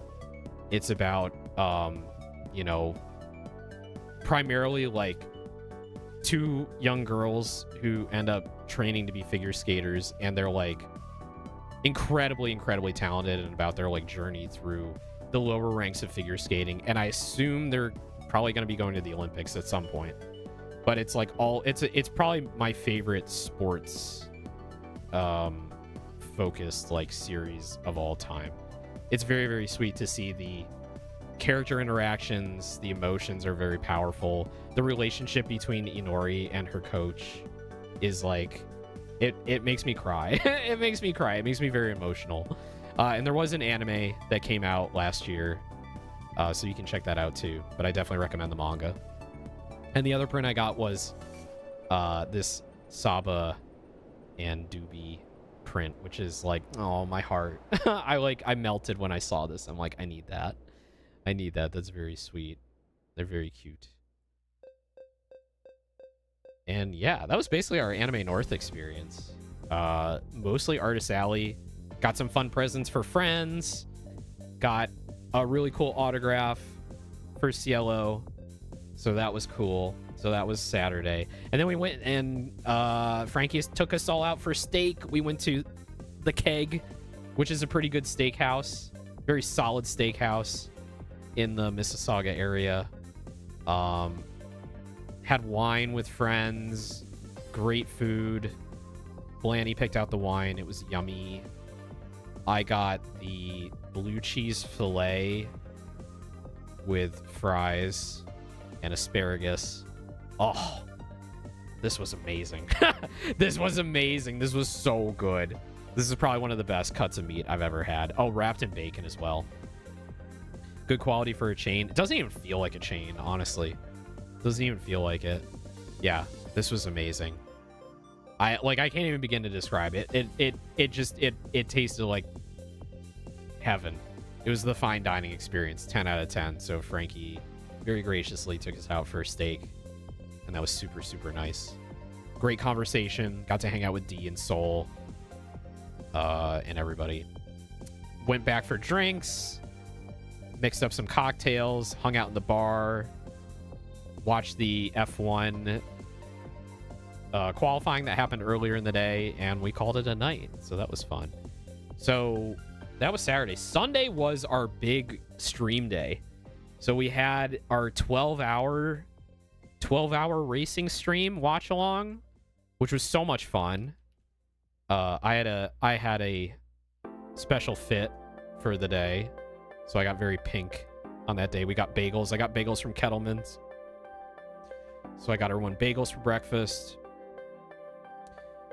We set up the stream, got everything together. Frankie like whipped it up in like 2 hours, which is very impressive because I would have taken like a day to get that all set up.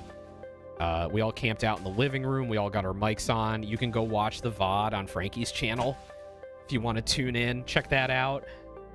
I got to go back and clip some stuff because I think I said some some entertaining things at some point. Tarls cooked up burgers and dogs brats. I spilled mustard on this shirt, so I had to change. So I switched over to this fit. So I was wearing a couple different fits throughout the day. I felt very cute. It was very comfy. It was a very comfy day. And then we got the Chinese for dinner, which I think I showed you before. Yeah. Got a nice big a succulent Chinese meal. We had a succulent Chinese meal. Blaney bought us a bunch of snacks too. Blaney ordered some chips for everybody and other accoutrements. This was like a proper like 6-person Chinese takeout meal. There was a bunch of fried food as well. We had spring rolls and chicken wings and shrimp. It was yummy. I got a nice selection of everything. I insisted on steamed dumplings because I love steamed dumplings, so I had a very solid dinner plate that night, and vegetables as well. Yeah, so we watched Indy 500 and then the F1 Canadian Grand Prix and then the Coke 600. And I'll tell you, D was on point through the entire thing. D was a trooper. She called all 3 races, not as much the F1, but the Indy 500 and the Coke 600. She was on it, and she had just raced in a 6-hour stream on iRacing like the day before she came over for the steakhouse trip. So her voice was already like on the edge, and then she did 12 hours the next day, which was like fucking amazing. So shout out to D for that. There was nothing. Shut up about F1. Y'all are haters. I'm not gonna talk about it. I'm not gonna talk about it. I enjoy F1. I am a cat boy of taste. You just don't understand. I enjoyed the race. It was fun. Everyone was shit talking F1 the entire time. I'm like, oh yeah, this is why I'm like an outlier in the racing tuber scene. I don't really care about IndyCar. I don't really care about stock cars. It's like F1's the only thing I'm interested in. Did you enjoy Indy? I didn't really pay attention that much, to be quite honest. Ovals are kind of like not my thing. Like, I like to race in them in iRacing, but watching them is kind of boring, to be honest. I don't really remember much of it at all. Oh yeah, there was this amazing artist at the Artist Alley, the Japanese artist, who has like a bunch of racetracks, like merch of like racetracks and stuff. So this Tarls bought some stuff here, like sticker, and they had these like hotel tags with different Japanese circuits on them. So there's one for Suzuka, there's one for Ebisu. There were a couple others there. Really, really cool. Cool vinyl stickers as well for your car. So that was neat. So yeah, Saturday was a lot of fun. I was more of an F1 fan. The Indy 500 was a lot more interesting than the Canadian GP. Yeah, I mean, I had fun because I was like drinking. I had fun because I was like drinking and like hanging out with everybody. That was like the vibe. And it was fun being on stream too. I liked having like a off collab. And there was actually the most fun thing was like there were a lot of people that were in chat like the whole day. Like Bacon was there. Bacon Blitz in chat right now. They were there the whole day. There was a lot of bants going on. There was a lot of yaps. That was the highlight for me, was like hanging out with people in chat and like giving commentary that way. But yeah, Saturday was awesome. Or sorry, Sunday was awesome. Hope we get to do that again sometime. And then Monday was a chill day to start off. We got a lot of pool time. I hung out with like everybody at the pool. A-Ray and I were doing a little bit of sunbathing, so that was nice. And then we went to the Jays game. We went into the city for the Blue Jays. I haven't been to a Blue Jays game. I want to go to a ball game at least like once a year, so this was kind of my like once a year ball game trip. And the weather was absolutely perfect. It was like low 70s in the afternoon to like mid 60s in the evening, and they had the dome open. It was the dome opener game, so they opened the dome, so we had open sky. Absolutely gorgeous day. Weather could not have been better. We had amazing seats. We did a little bit of walking downtown before the game because we parked a little ways out, so we're like, you know, walking along the park alongside the lake. We went and got boba. We got boba. Do you really want a boba? So we got some boba. I got some cute photos of us at the boba shop. And then we went to Jay-Z's Pizza downtown, which Frankie and I had gone to last September when he took me around downtown Toronto for some sightseeing. So we went and got pizza at Jay-Z's. Very solid pies. I think D and Tarls had the Canadian pie, so that was like mushrooms, bacon, pepperoni. Frankie and I got the whatever this one was called, which was like peppers, mushrooms. I think there's pepperoni as well. Yeah, pepperoni. That one was really good. And then A-Ray got his own pie that he completely devoured himself, and I don't even think I saw. I think by the time I looked over to see how he was doing, he had already eaten the entire pizza pie. So it was gone. But yeah, we had dinner and then we walked over to the stadium, and oh, this is such a nice stadium. It was gorgeous. It was like, Dee had been explaining to me that like after COVID or like during lockdown stuff, they had like totally renovated everything. So all the paint felt like very fresh. Everything was like very kept very well. You know, everything was very accessible, easy to walk around in. And gosh, the views were gorgeous. So when we came in, the sun was kind of in our eyes. But right before first pitch, the sun went behind the dome. And we had some amazing views. So I'm just going to throw a bunch of these photos on here. Yeah, so we were sitting in this section, which was fantastic. Like, perfect seats. Couldn't have asked for a better view. Charles and I grabbed a couple of beers. And then I got my wish. I got to hang out with Dee the entire time. I was like, you know, I can't wait to go to a Jays game with Dee and just listen to her talk about everything the whole time. And that's what I got. And even though she had done her like 6-hour racing stream and then the 12 hours the day prior to this, she was on it again today. She was talking my ear off about, you know, the history and, you know, how the season's going and like what the team means to, you know, Canadian spirit and all of that. And it was just so nice to just hang out and talk about stuff together. Have some good conversation. Go! And I mean, this was what it looked like once the sun went behind the dome, and it was like, oh my God, it's beautiful. I want to go back. It was lovely.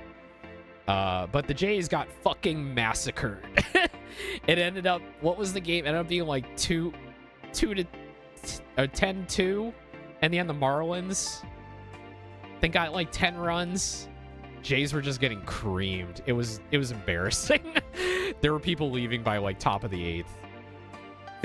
Fans were filtering out at the top of the 8th, and then by like, yeah, top of the 9th, like everyone was leaving. It was really bad, but it was a great vibe. It was a great experience. Kind of surreal showing up on Memorial Day and singing the American national anthem before the Canadian national anthem. I was like kind of caught off guard. I'm like, oh yeah. Oh yeah, we got an American team here. I forgot. Which is pretty cool. But we had a blast. It was such a good time. I took a bunch of videos, but they've all got like people's faces in them, so I can't show them. And then, you know, beautiful Toronto evening next to the tower. Absolutely gorgeous. And then we went back, and I was kind of hungry by this point, so I got us late night McDonald's. We got some chicken nuggies. I got a Big Mac, and we just like hung out for another like hour or two and just yapped and had Mickey D's. Prongles, hello. Prongles. So that was super nice Sunday. Or Monday? Monday. That was Monday. Yeah, and that was basically the end of the trip. Next day, I just kind of packed up, went home. It was very eepy on the way back, so I took a bunch of breaks. I got my traditional, like, Panera. Coming back into New York, like, the first, like, big rest stop there was a Panera. Prongles time. Prongles. Woo! Mechanics. Woo. Fun. Fun. Yeah, I got my Panera. Yeah, had a really good time with everybody. I needed that trip. I needed to be around friends.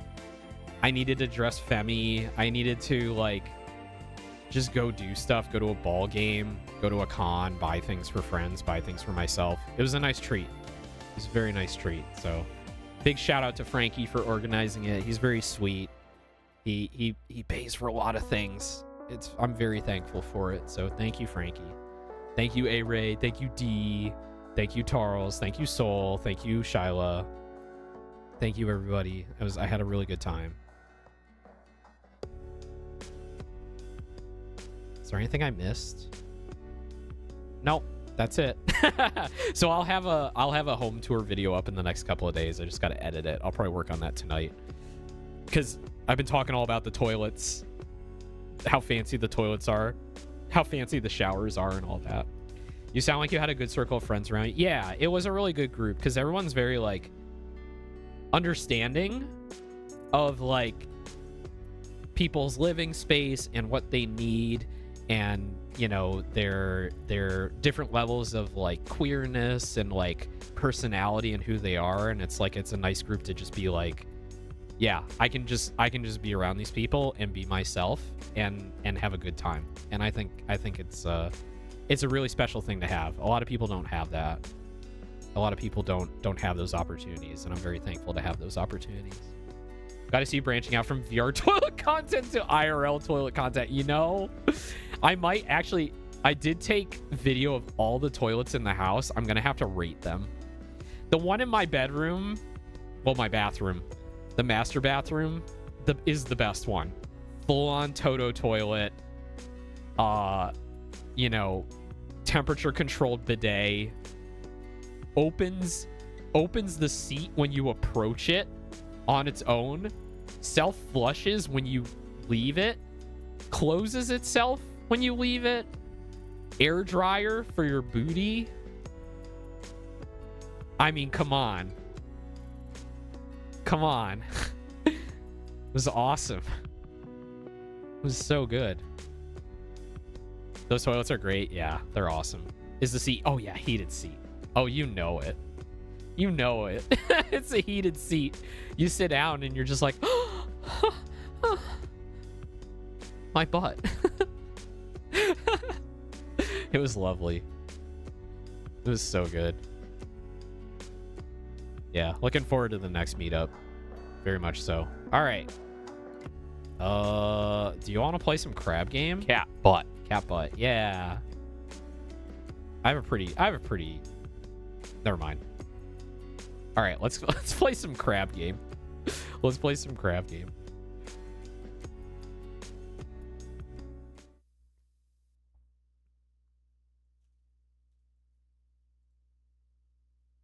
All right.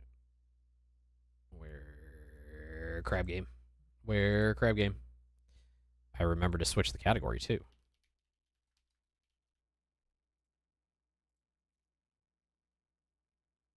Crab. Bill Nye the Science Guy. Bill Nye the Science Guy. Bill.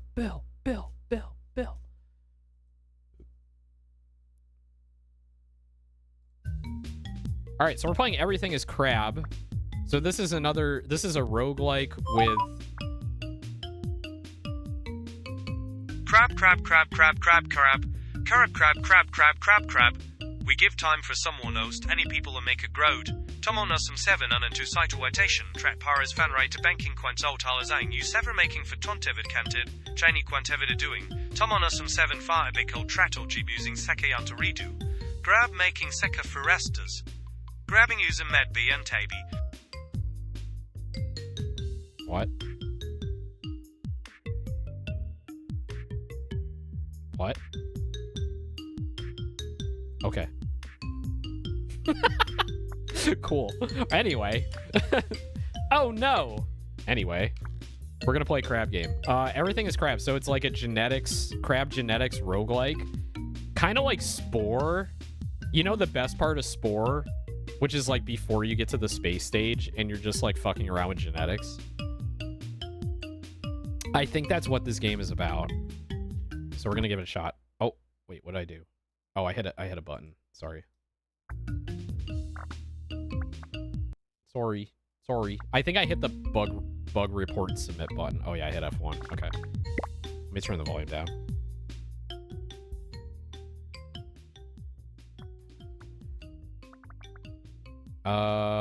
We'll probably take a break for the ad break, but I want to get this started. I need to go like grab a snacky. Crab. Wait, you start as a bunny? With an eyeball coming out your ass? Sorry, did I miss any chat messages? I kind of like haven't been looking at chat. My bad. No, I didn't miss anything. Oh, wish you could have joined us for Canada's Wonderland. I would like to go. I'm not a roller coaster guy though because I get sick. I can do like wood coasters, but nothing that's like that has like too many hills in a row. Otherwise, I get sick. The eyeball bunny is representative of difficulty. Oh, okay. So pressure 1, I guess, is the difficulty level. I see. Oh, they have different like factors. I see. Okay, cool. Wait, is there a tutorial for this, or do you just start playing? I guess you just start playing. Actually, the volume's not too bad. Send it. Oh, wait. Oh, I'm so dumb. I didn't show you, like... Well, I showed you... Oh, no, I did. I have all this... I was going to do a hand cam for the Anime North stuff, but, like, I kind of already had photos of everything I bought, so I guess I don't need one. Yeah, I don't need one. All right, everything I got on my desk I already showed you a photo of anyway. All right, I'm going to move all this shit off my desk now. I'm a little out of it because it's like been a week since I streamed, and I'm just like, I'm recovering from the trip. I'm tired. I'm tired. Fuck tutorials, true.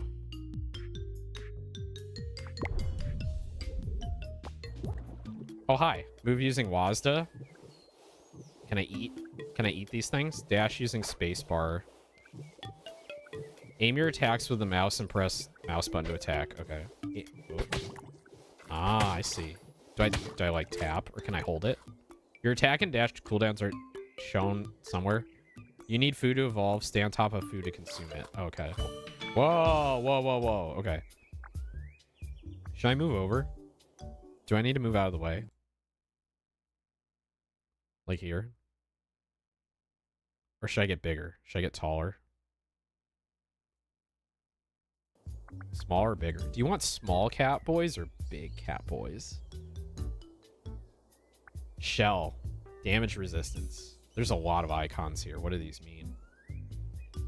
What does elephant mean? What does bird mean? What does turtle down? Become protective for a short time. Are these things that like proc randomly? Right click for info. Hermit crabs are not technically crabs as they don't have a uniformly hard exoskeleton and can't grow their own shells.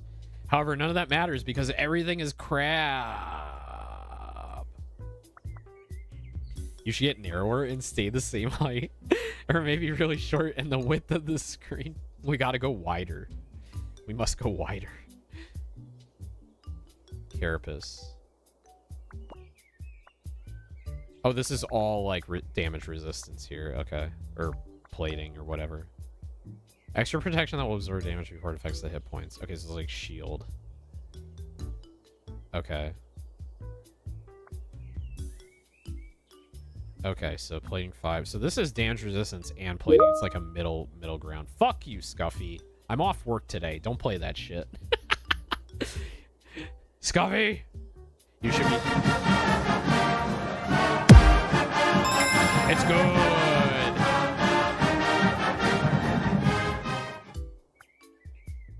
I think we're gonna go with Carapace. I like Carapace. Oh no. Oh no. Build a blue progress meter by eating more food to evolve. I guess that's your XP, right? So you eat to XP. Okay. Beak. All right, so now we got like a damage level up. Reroll evolutions. There's upgrade evolutions. Oh, we can upgrade shit.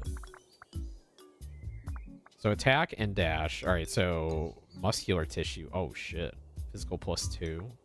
Saliva feeding speed +15. That's cool. And regeneration. Oh, now the Dockie's gonna block the... Here. We'll do that. Beak. Long pecking... I know. It's the self-cess Dockie. I know. Long pecking attack that deals ability damage. I need more Dockies. I gotta work on more Dockies. Why would you cancel me? No kink shaming in my stream. Jaws. Not Jaws. What is... Oh, bans. Wait. So is it like this unlocks certain things and it bans other things? What have our Owens touched? You can draw that. All right, let's take an ad break. I'll be right back. I'm going to grab a snack.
Thanks for sticking through the ads. Welcome back. I think I saw the screen went black for me. I'm like, what the fuck? Did I click something?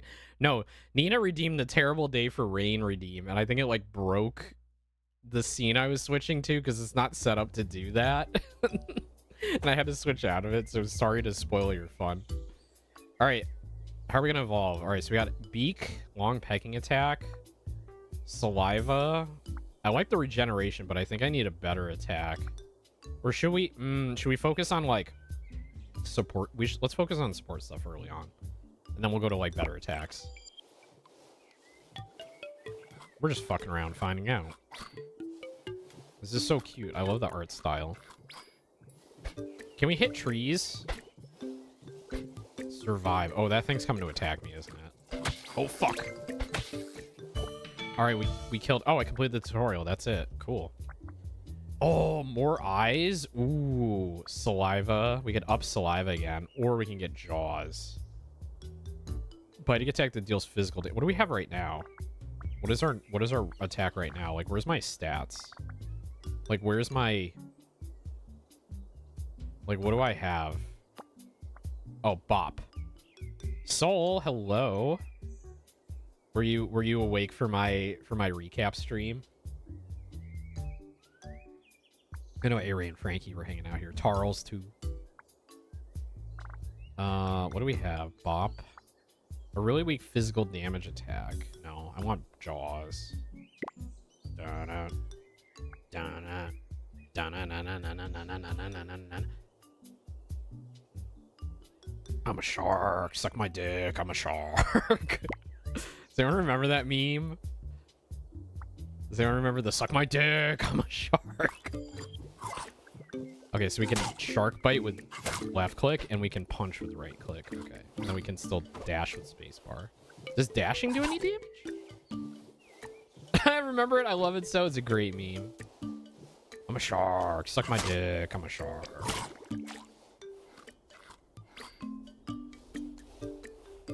Is this like the time limit? Like I gotta fight these bosses? Like there's gonna be a dog boss? It's like Vampire Survivors. Oh, there's just holes where you just get evolutions. Okay. More mass. What are the rarities? Is blue like rare and green is common? No, that was just a timing coincidence with the hole. Oh, okay.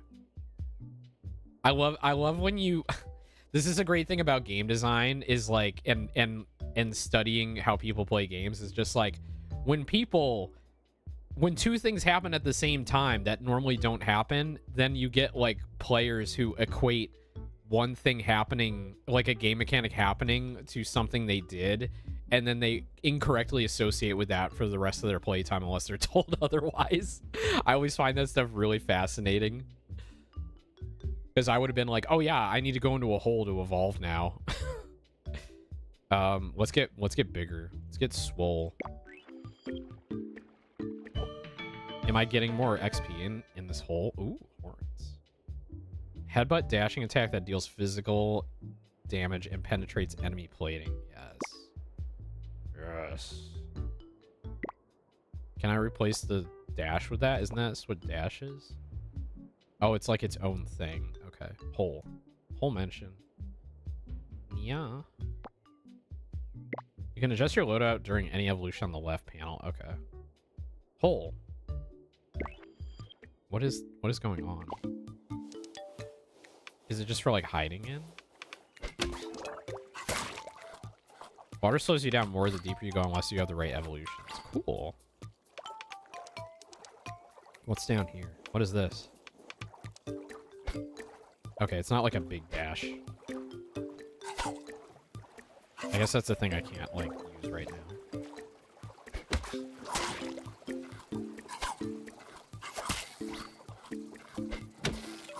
Man, I am hungry.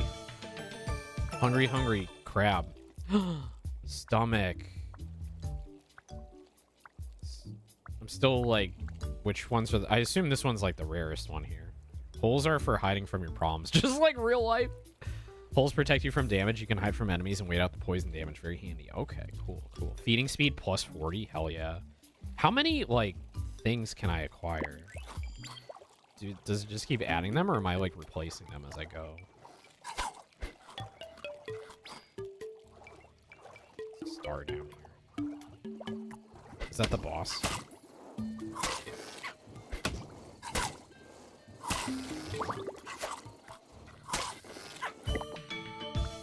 Fur, muscular tissue, or stinger? Ooh, the stinger.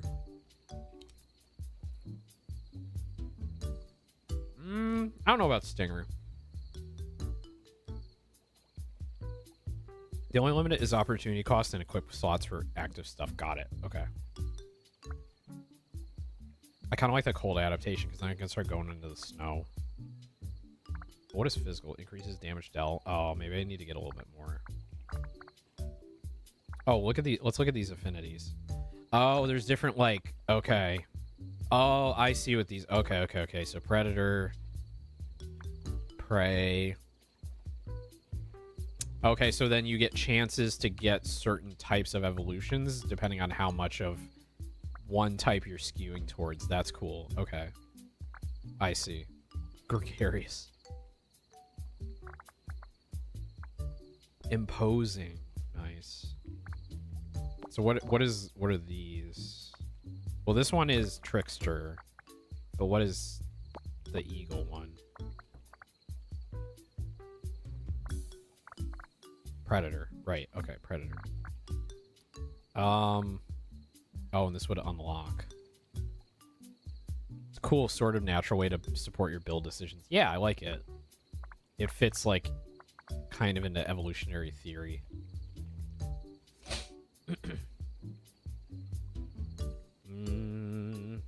Let's get fur. Let's go into the cold area. Oh, I'm looking goofy as fuck now. I'm like a horned slug with a shell and a tongue, like a blep tongue. This is cute.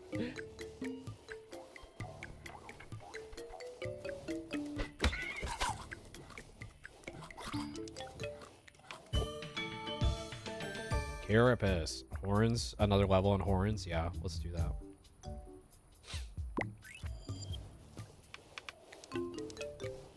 I feel like I should put that as... Oh, I can't change them unless I evolve, right?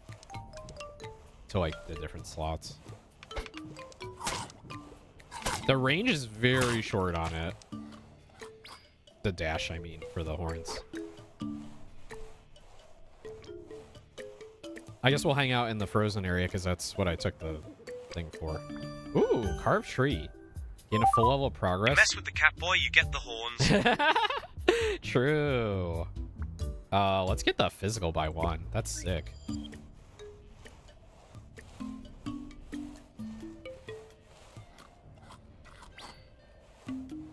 Where are the enemies at?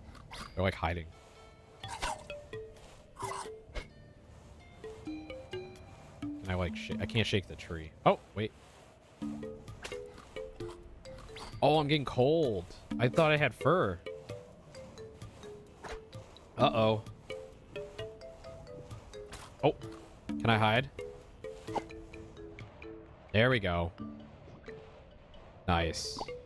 That's useful.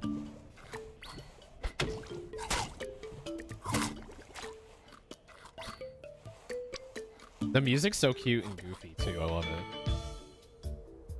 Tail. Oh god, we gotta have a tail.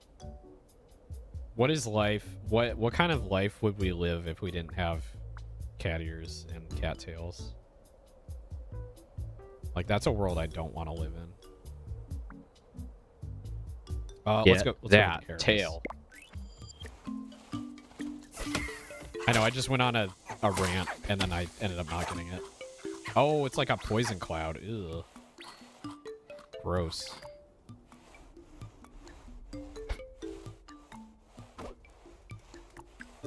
Oh, little guys. Good, you can AoE with that attack. Regenerative tissue.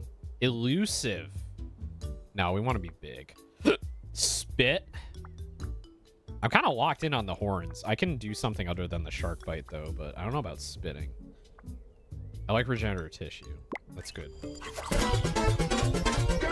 Matthew, hello. Scavenger, food from animals not killed by you grant extra progress. Oh, shit.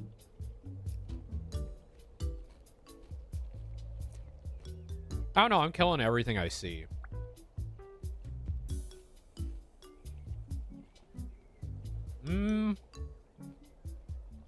Let's reroll.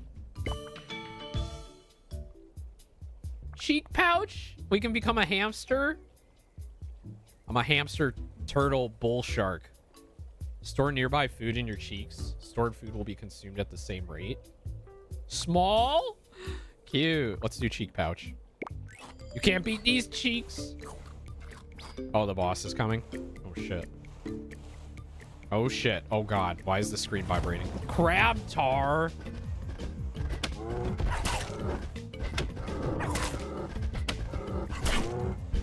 Dude, this thing is fast.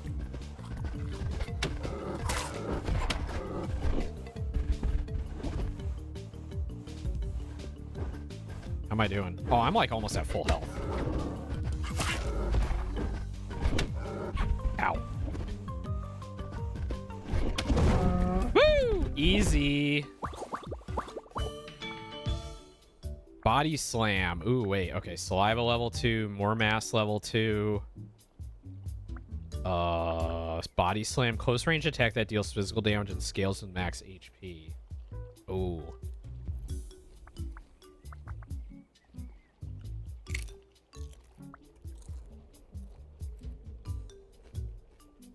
Sorry.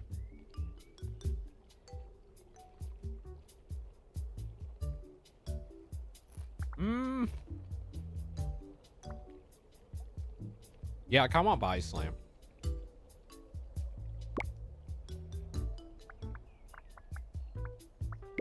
Let's put body slam there. Let's move that there and put body slam there. So I need to get more HP. I want to gear toward like more HP. I want to be big and full of HP. I want to be huge. More mass. That's what I want. Slam that body, yaddy, yaddy, yaddy. Nomadic, gain evolution progress for finding points of interest. That's cool. I like that option. More eyes. I want more mass. We're going for the imposing. Look, my guy is getting bigger. My dude's getting bigger. Look how big he is. Ooh, branching. Whoa, what is this? Arms. Legs. Alpha. Oh my god. Arms. Unlock key arms-based evolutions. Feeding distance +2. Ability +2. Physical +2. Legs. Imagine legs. What if we're just a sluggo with arms, though? That's pretty sick. Alpha. These are all good. Max HP +15. That's directly upping our attack power right there. Is the alpha. Maybe we should go alpha. It's like, nah. I don't need arms. I don't need legs. I just need to be a fucking... I'm just a dick.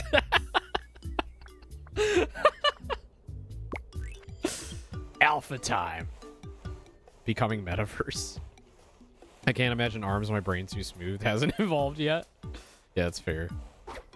Ooh, nice sprint. Some apples. While we look for like enemies wherever they are.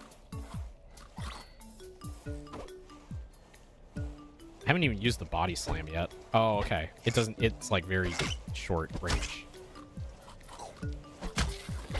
Oh, these guys are tough. Wait.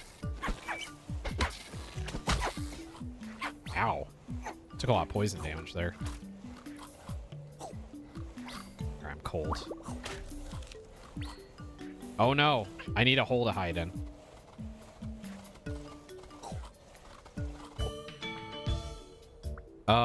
Carapace. Yeah. Matthew, thank you for the 3 stream streak.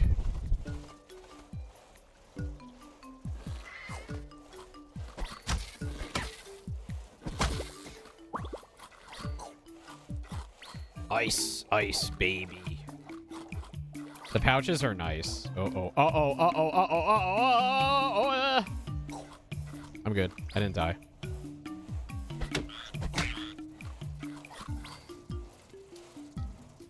Come here, you little shit. This is fun. I'm having a good time. I hope it's fun to watch. I know a lot of people have been playing this lately, so I hope my run ends up being more interesting. Chonky. Mm-hmm.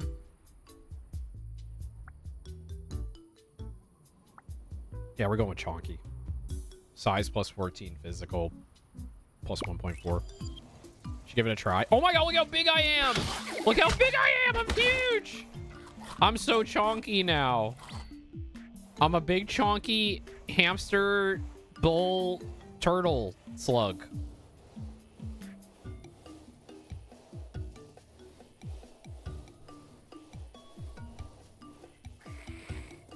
I'm big ham bull.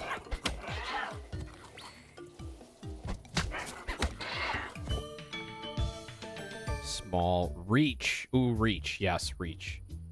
It's always neat to see if someone else plays and works through a game that you have. Yeah, it is. Yeah, I like it.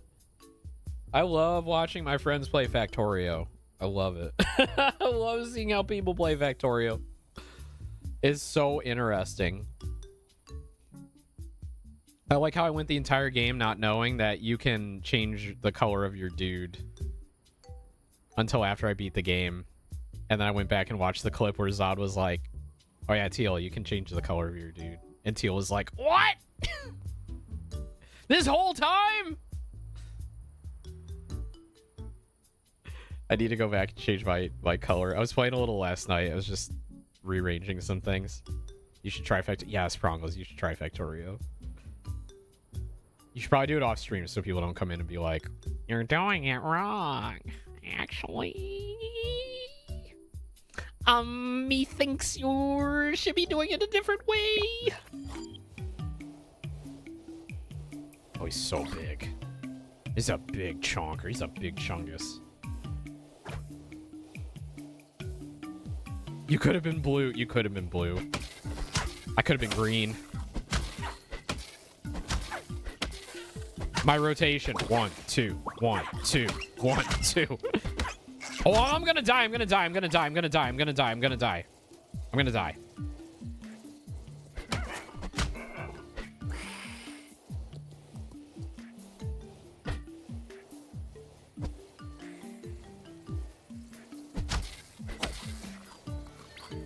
Give me the old 1, 2. Yeah, exactly. What? You can get too wet? There's no such thing as too wet. Nom, nom, nom. My regen's pretty quick. I was just getting myself into a bad situation. Cheek pouch level 2. Oh, we can hold 2.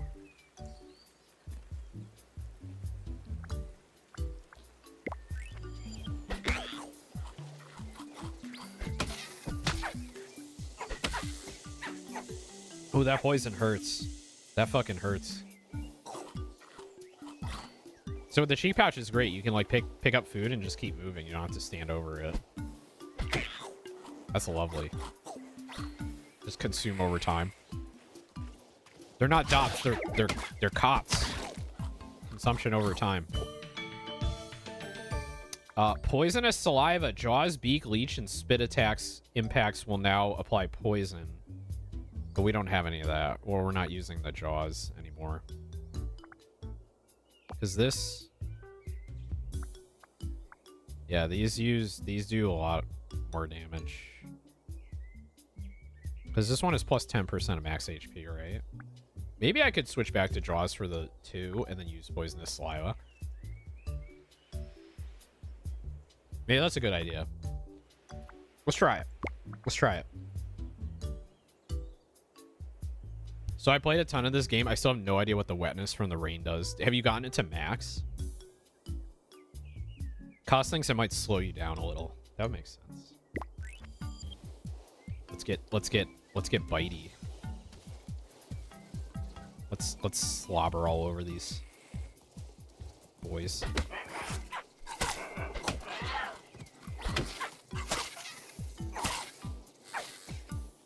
I think the poison makes more sense if you have a more agile crab where you can like run away. Like you kind of like you hit them with the poison and then you kite them a little bit, and then kind of repeat. You kind of whittle them down that way. Then we got another boss showing up. Delicious. Why is it? What is delicious? I think we're gonna die. I'm not doing too well.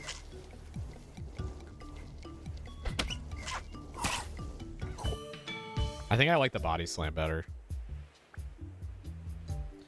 Regenerative tissue level 2. I think we need that. Hello? Uh-oh. Uh-oh.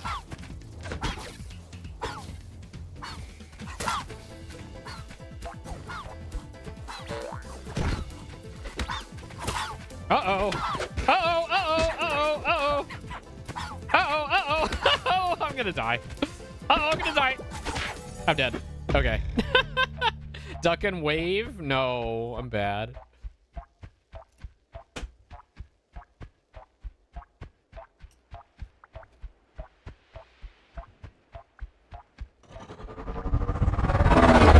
Teal, thank you for the 3. Stream streak.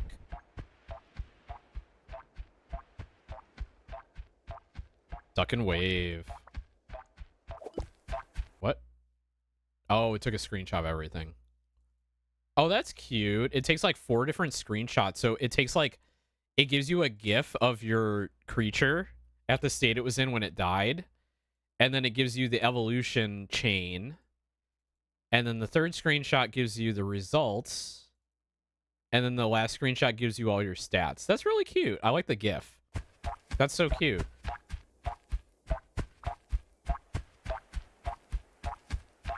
All right, so we got killed by the second boss, the Krabaru.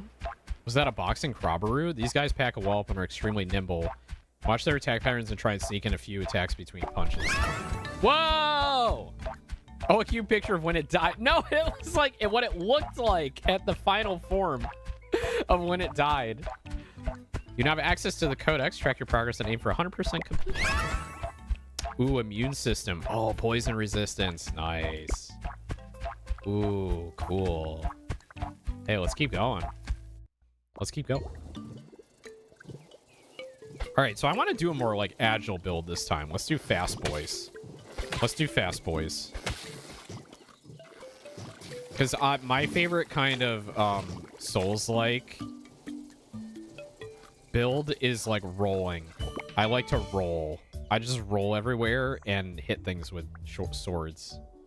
So we want to go fast. Tail. We need tail. We need to be a cat. Cat boy time.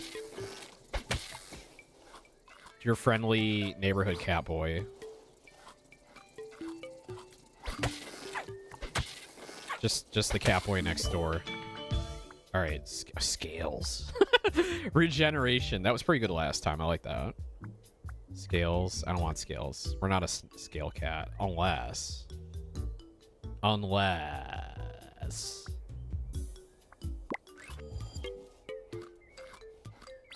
what am I doing with this tail here? It's just like the potential to do something with tails. What? What was that? Question mark plus question mark? Nomadic. Gain evolution progress for finding points of interest. Attack area. Let's do the nomadic, because if we're gonna be fast, I want to like find stuff quicker. What? Why am I poisoned? What poisoned me? I don't know what poisoned me.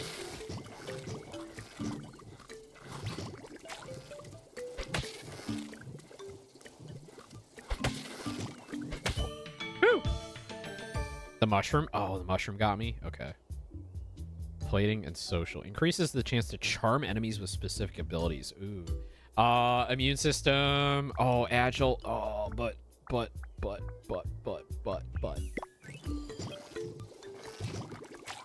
Immune system is really good. With tails, you'll never fails. Oh, I didn't know you could eat that like skeleton. Oh, it was like the fish like half devoured. Okay. Oh, the fish gives me a lot. Tail level 2. Fur. Oh, he's so fuzzy. He's so fuzzy. Look at him. He's a fuzzy little blob, isn't he? Cutie. Woo! Getting sopping wet.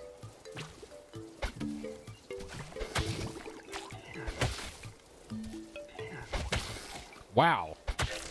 Oh, he's got a shell. He's got a carapace.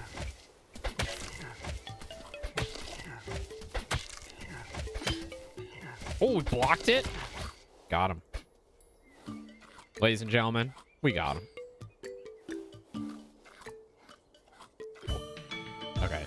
We need, like, a better attack. Hollow bones, speed plus 0.25. That's cool.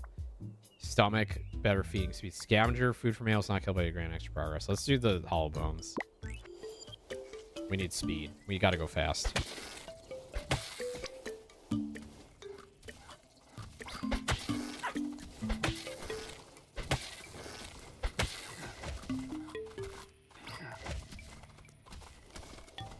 Increases your ability cooldown time. Oh. I don't like fucking around with these guys. They're annoying. They also, like, the meat they drop is just the same as everybody else.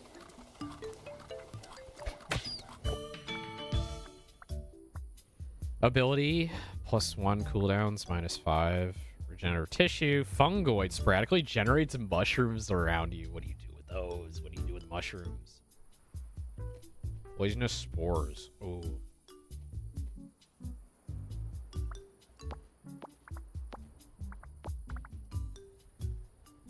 Do dexterous. Did I charm somebody?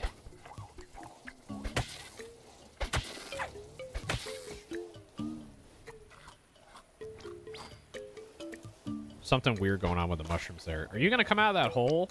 Bitch. Come out of the hole! No.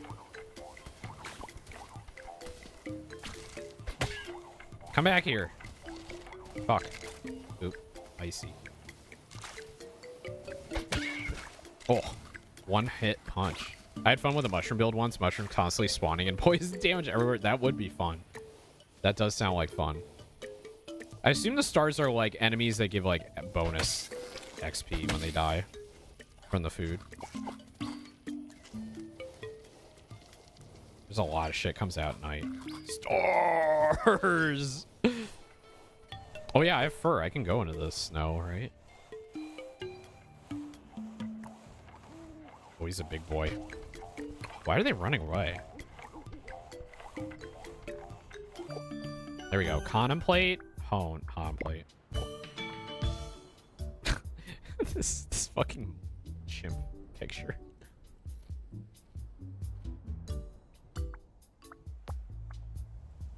Guess we gotta go with a new attack. I guess I'll go with Jaws.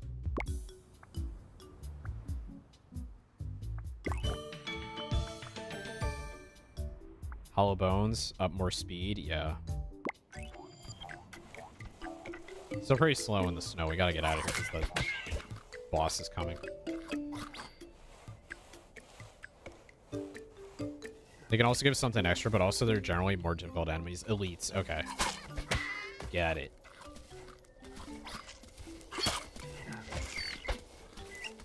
The fuck? Ow.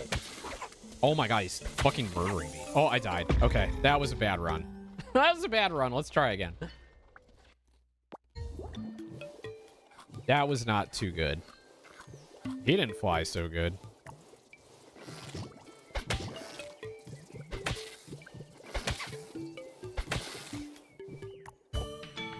Yes, fall into the cycle. I mean, it's a roguelike, right? Like, I got to. Like, like, this is what I signed up for, you know? This is what I signed up for. I've got another game I want to play this week. Space Haven finally came out. The, like, it's like a spaceship, space station, colony sim. So I bought that. That's going to be played. And I'm definitely going to get Forza Horizon 6 very soon. I just want to buy my fucking treadmill first, but the price went up like $40. I need the price to go back down again. Alright. Carapace, beak, saliva. Go with...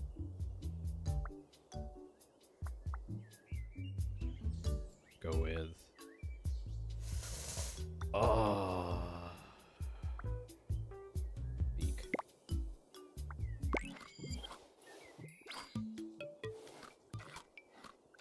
We need an attack, like, right off the bat. Something good. Agile. Body slam, beak 2. Oh, fuck. Beak 2.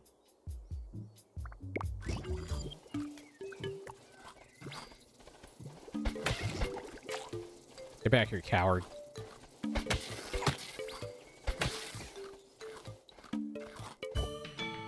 Beak level 3. Forager. Increases how often food drops are turned into health food. Oh. I thought they were always health food. Whoa, whoa. Oh, it's branching? Are you kidding me? Sharp beak attacks penetrate enemy playing or long can be used on unoccupied burrows to spawn food and close the burrow. I think I want sharp because we run into those, like, dudes a lot. Okay, so don't eat this mushroom because it's, like, poisonous, right?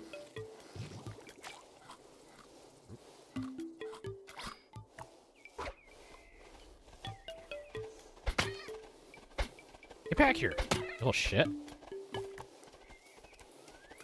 Why are you running? Why are you running?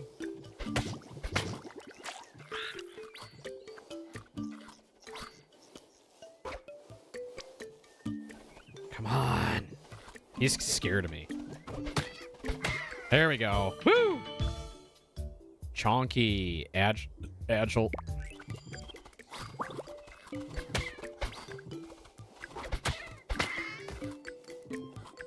Evolution baby. Yeah. What is this? Ooh, mud pond. Oh, I need a tail to get that. Mud bath decreases damage taken by 25% for 1 minute. No. Thermoregulate. Increases cold adaptation, heat adaptation by 10%. Okay. Cool.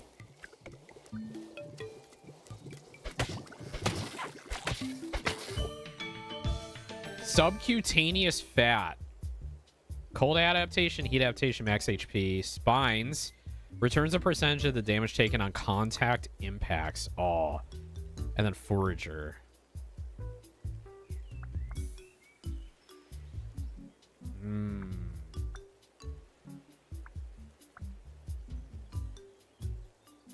Yeah. Spines. Oh, he's so spiky now. He's a spiky burb.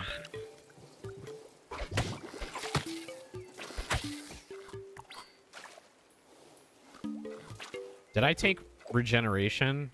No. I'm getting confused between my runs because they're going so fast now. Cortex. What is ability again? Increases damage dealt with ability damage. What are these? Oh, the beak does ability damage. Oh, let's get that. Oh, that does a lot more now. Okay. Okay, that's legit. Okay. Makes sense. Regeneration.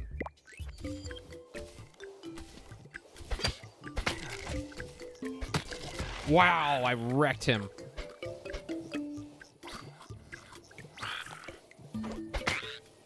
Oh, I'm fucking these kids up now. All right. We're working on a pretty good build.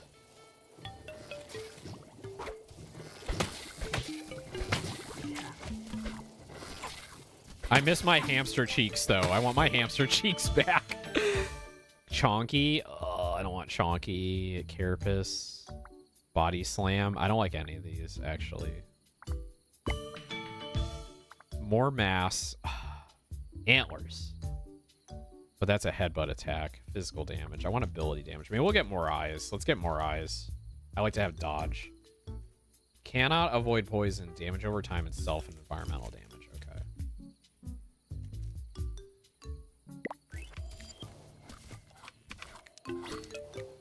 Did I just, like, grow an eye stalk? Oh,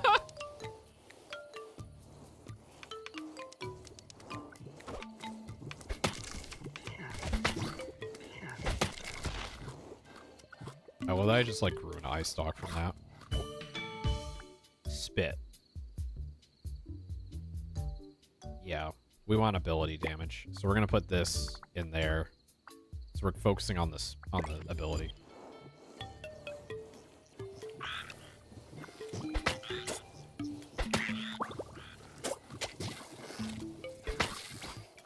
Nice. I want the spit to do poison damage now.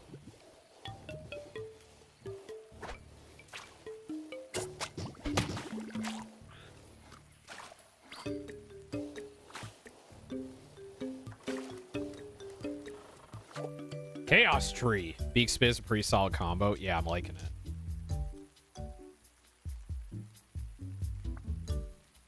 Mutagen points.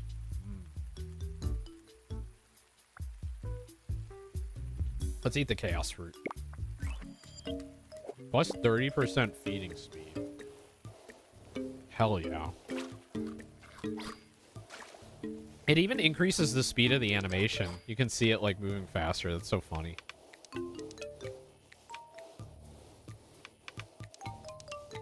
Uh-oh. Not finding a lot. Oh, there we go. Piscivore. Or Outlier. Gain a random legendary evolution. Oh my god.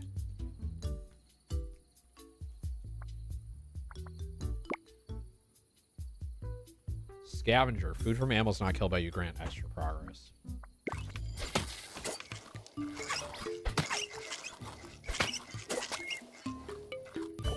Holy shit.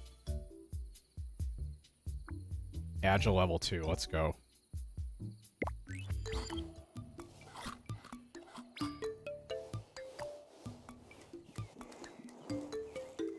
The dessert. Running out into the dessert.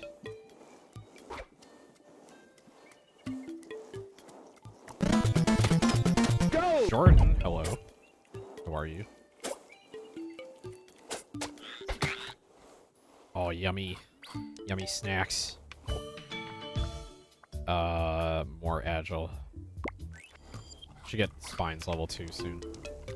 Hello. There was many a Jordan reference made on the meetup this past week.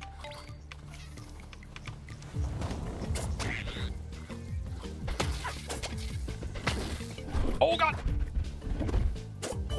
Okay, I'm too far to spit. I'm curious. Oh, it's just like anytime you get D and Soul in a room together, they go, "Oh man, no way." It's constant. It's cute. Spit level 2. Let's go.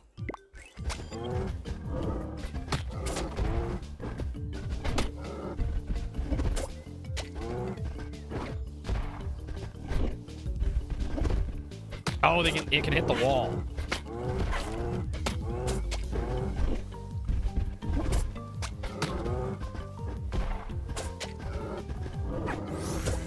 Shit.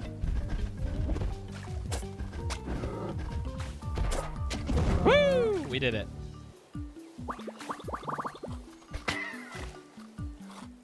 For fuck's sake. No, it's cute. It's endearing. Scavenger level 2. Antennae. Social senses. What is social? Increases the chance to charm enemies. Okay, I don't have anything to charm with.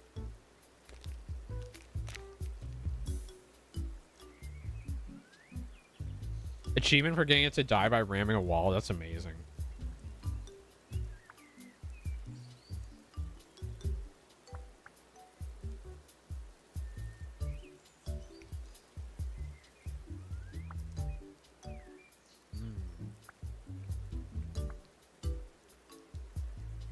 Wish you could have been there. Yeah, it'd be nice to have everybody out.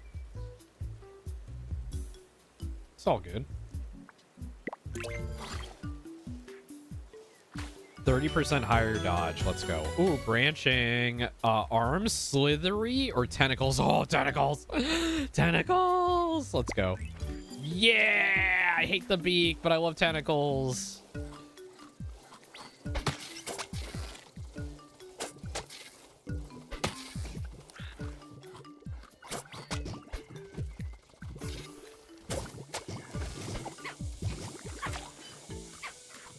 I gotta eat this. There we go.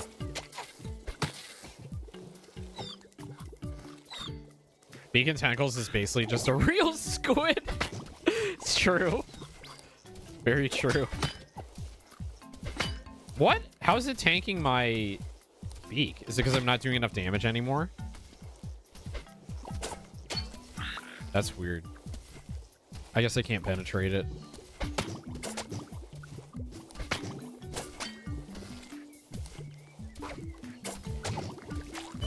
There we go. Chonky, dexterous tail. Do I need a tail? Should we always get a tail?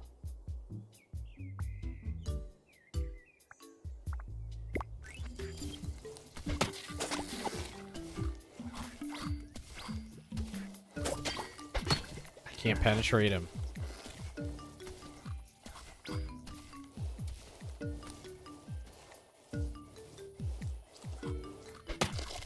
Oh, I can penetrate this one, though.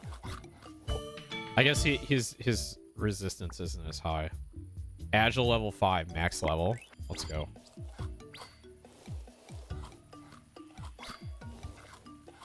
Ooh, that was a big bonus.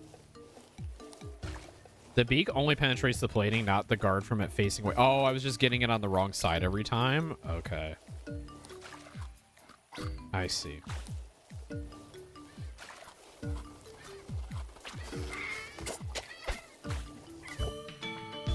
Or eyes.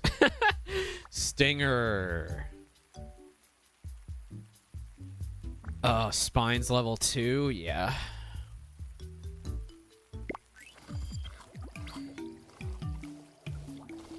Come back here, coward.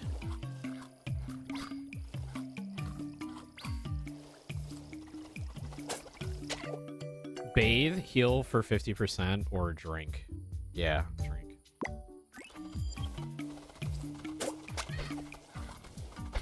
These ferrets look like Swiper.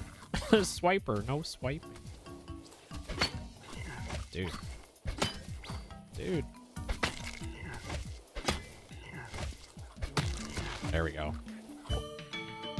Stomach, feeding speed, spines, tail level 2, spines level 3. Let's go spines level 3.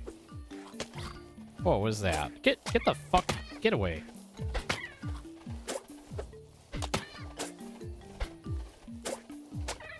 Come back here. Come on, he's almost dead. Come on. Come on. Run, coward. There we go. Nice. Oh, I can get plating or more beak. More beak? More beak.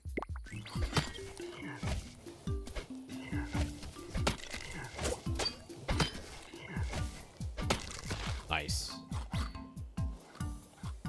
The beak. Oh, wait, I read that.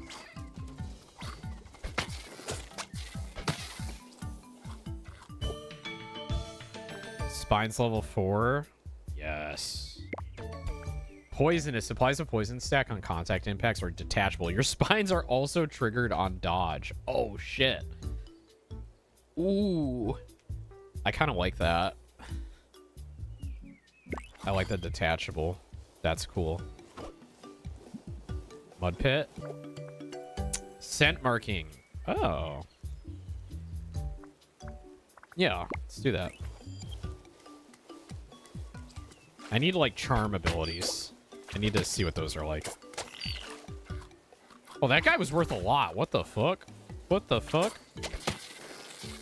Oh, I dodged. Dodge this. Generative tissue. Oh, beak level 5? Of course. Is that max level now? Soaking in the rain will impair your cooldowns. I see.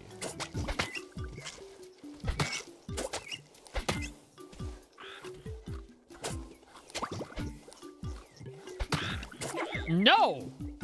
Fuck you. Get back here. Oh, it's a cat!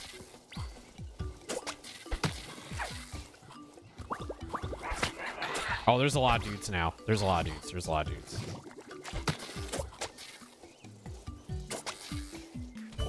Oh! Cheek pouch! We can be a hamster again.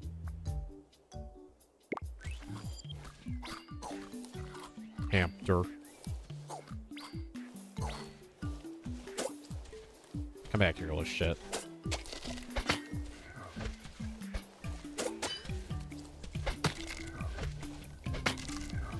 The bull is coming. Fuck. Oh, I got him. Herbivore. Whoa. Whining on damage attempt to charm nearby enemies. Double the chance for the animal damaging. Yeah, I have a bunch of charm things now with the tail.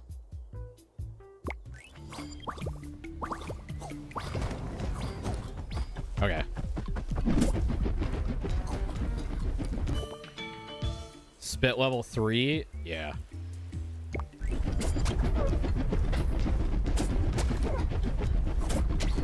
Oh.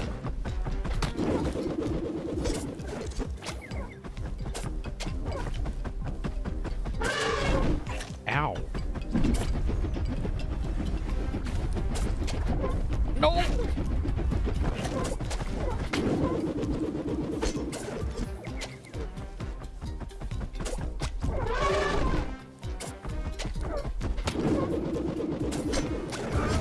Wow, I wrecked it. Holy shit.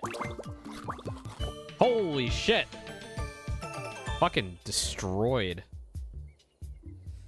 Whew. I also see that Charles one up me at the liquor store. What do you mean one up to you? We got a nice 5-bottle bar.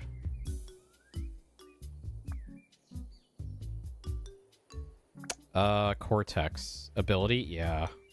Yeah. What is this? Upgrade evolution. Spend mutation points to improve the available evolutions by 1 rarity level? Oh, shit.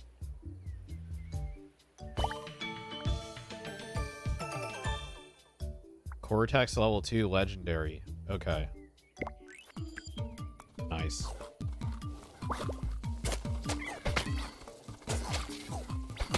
God, they're like all over the place now. Nighttime's crazy. Whoa, branching. Okay, arms, alpha, or ruminant. Every 10 seconds, gain progress equal to 5 times your prey affinity value. I'm not a prey at all. Well, 2, I guess. So that's useless. Alpha, I think. Yeah.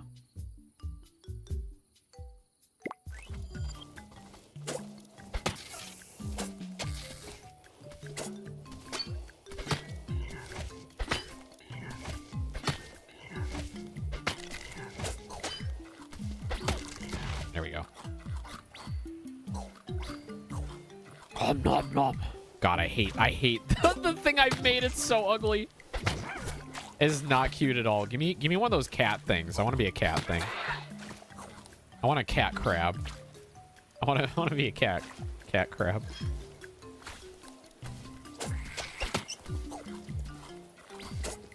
Get back here.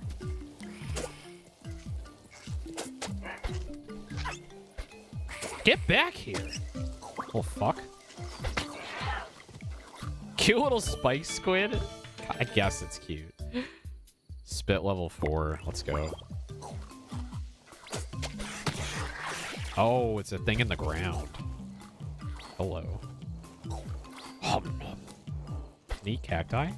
Oh.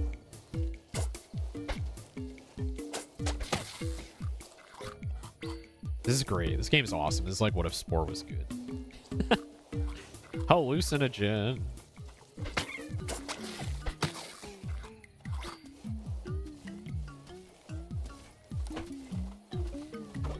Ah, crazy tree. Plus 15 max HP. Let's go. Let's fucking go.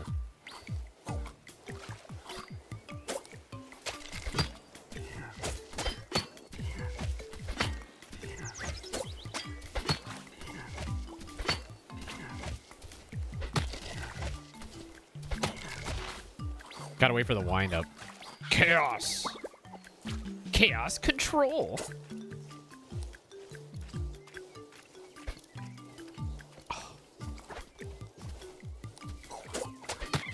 Come back here with that shit. That's mine.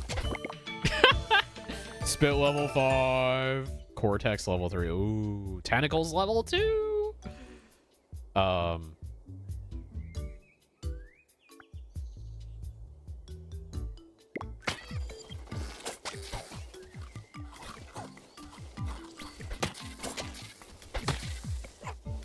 Have my porcupine spines ever come out?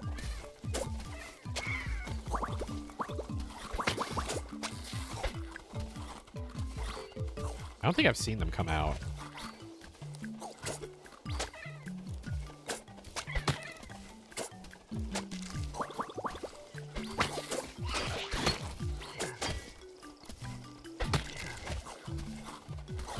Oh, God. It's like going real fast now. Oh, I don't like any of these.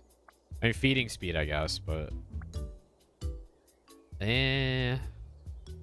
Let's re-roll. I saw him there. It's not a super flashy effect. I got... Ooh, tail wag. Ooh. Attempts to make nearby animals charmed every 5 seconds. Yes. Yeah. Look at my cute little tail. Oh, you're charmed by me now, so you're gonna help me, right?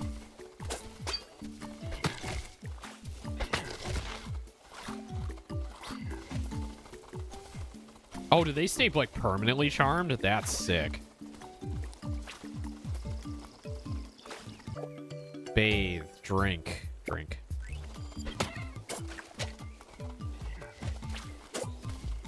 Hell yeah. We love charm. Hex, hello. How are you? I'm back. I'm back from Anime North.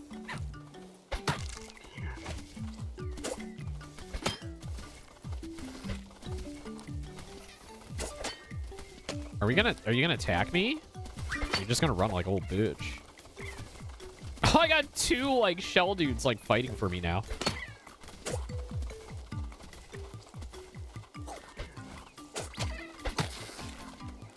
There we go. Semi-lurk while I play Forza. Enjoy. I've got to get Forza soon. I might get it this weekend. Everyone's saying it's a lot of fun, so... Shell dudes are pretty nice allies. They are. Excuse me? Alpha level 2? God damn. It's fun. Definitely worth it. Yeah. That's what I hear. Or we get Spines level 5. I think I'm going to go with the Alpha level 2. This boss we have not fought before.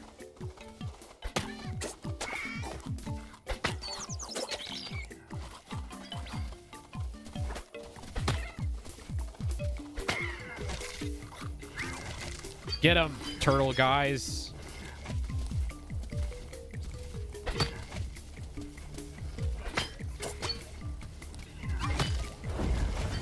Hello? What is going on here?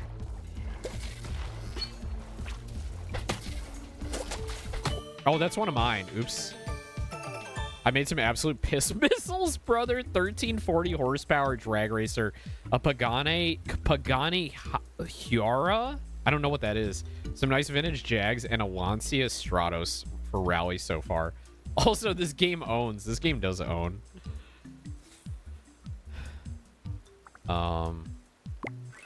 Ability.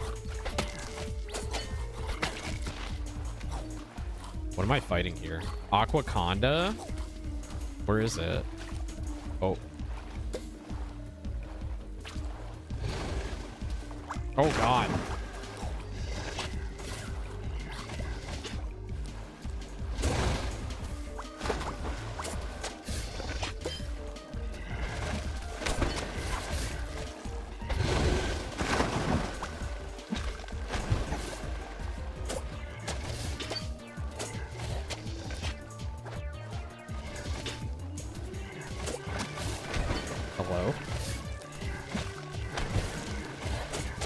Oh, I keep hitting my guys because they keep getting in the way.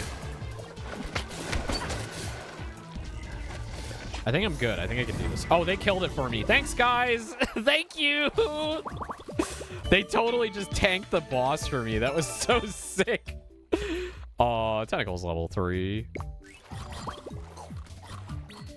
Dude, look at me. Look at how tentacle-y I am. Slithery wings. Power of friendship. Let's go. Shell guys are good. You are now king of the sea. I think I am. I think I want slithery. Ow. Oh my God, I'm charming everybody now. Everyone is my friend. Everyone's my girlfriend now. I want 9 billion fucking girlfriends.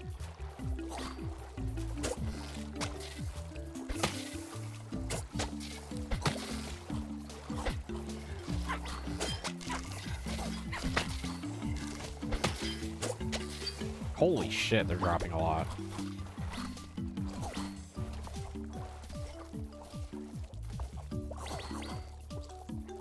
We need to get back on land.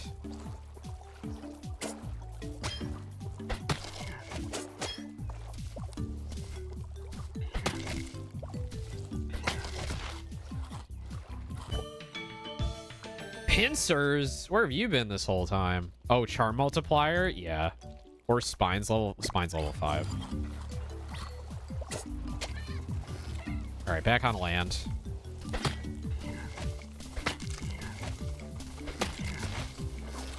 Medicinal. Oh my god, he drops so much food.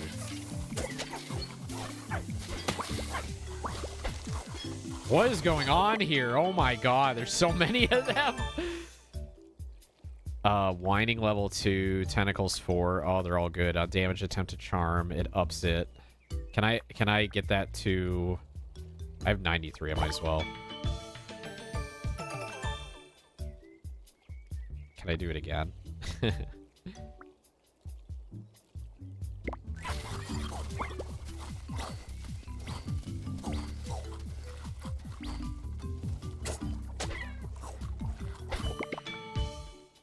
All right, slide, long distance, short cooldown dash. That's not it. That's just an upgrade to my dash, right? Yeah, or let's get regeneration up. I feel like we've been neglecting the health thing. I think I've just gotten lucky so far. Oh my god, look at all this stuff. I just have like things to eat now.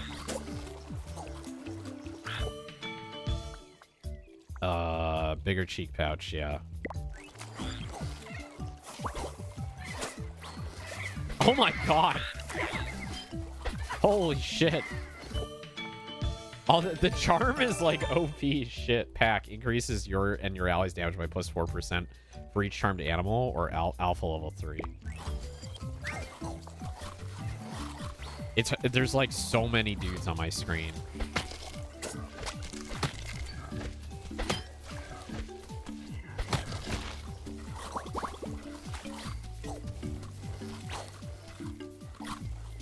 Everything is crab.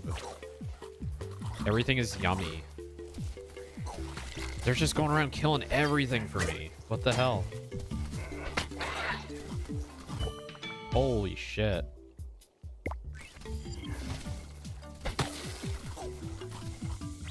I'm dominating. Oh, my needles came out there. Pretty sure my needles killed that guy.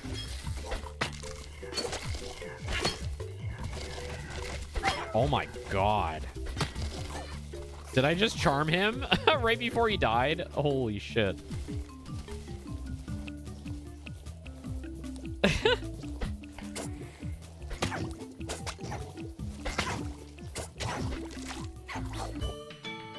More mass, reach, cheek pouch level 3.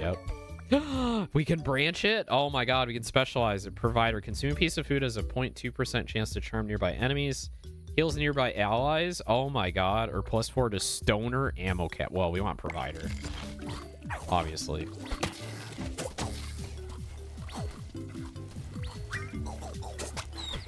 This is an actual crab.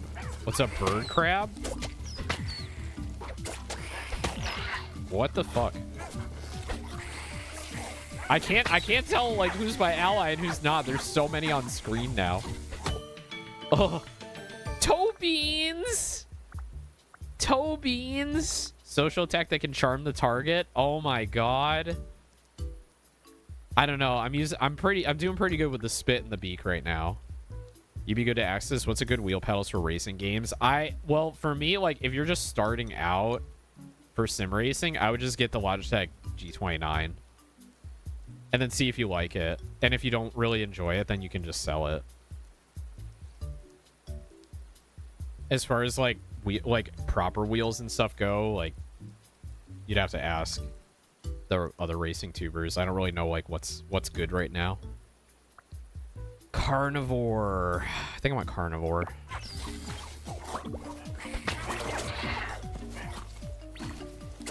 Oh, I've apparently accumulated 100 mutagen points because I don't use them enough. That's valid. I wanted an entry. Yeah, G29 is good. They might not have G29 anymore. It might only be the G920. Which is like basically the same wheel. I think it has like a couple less buttons. Dexterous, slide, more eyes. More eyes. Oh, I got 2 eye stalks now. Alright, it's boss time. It's final boss time, I guess.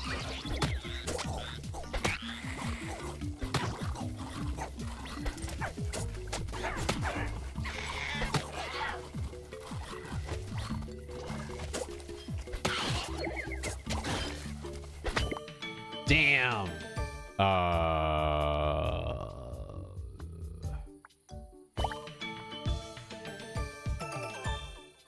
Legendary tail level 2, okay.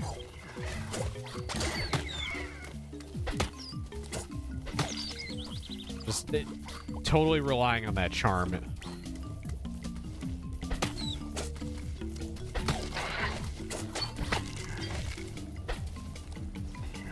Uh-oh, Crab Ken. Oh, God. Help me. Help me.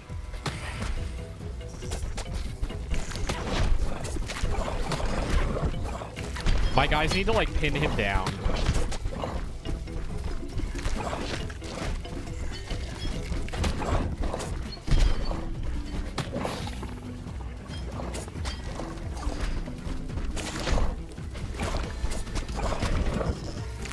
Does he have apples that come off his tentacles?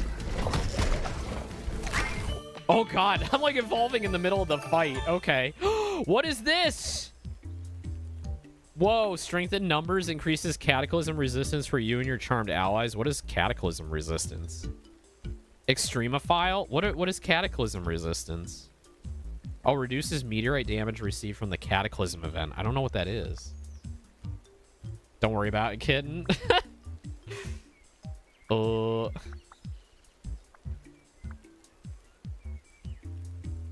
1% per charmed ally, but I've got a few allies. Something called the Cataclysm surely can't be that bad. Okay.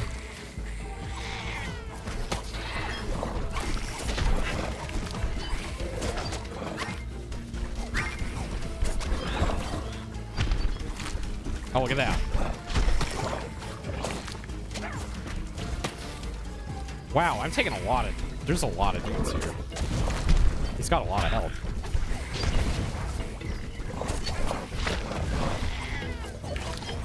Whoop. What is going on?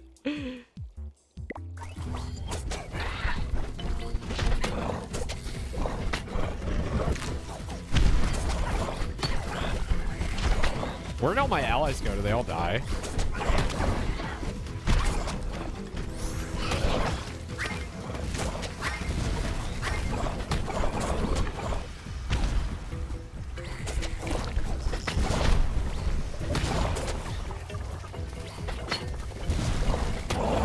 Oh, he's dead. I killed him. I killed Crab Ken.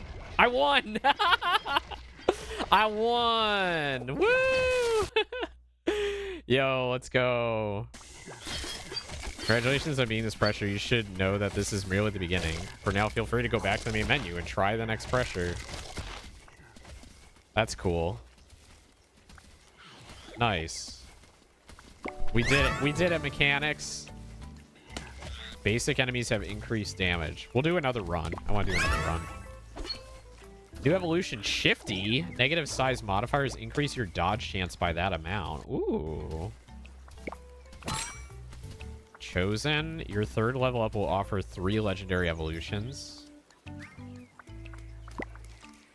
Cool.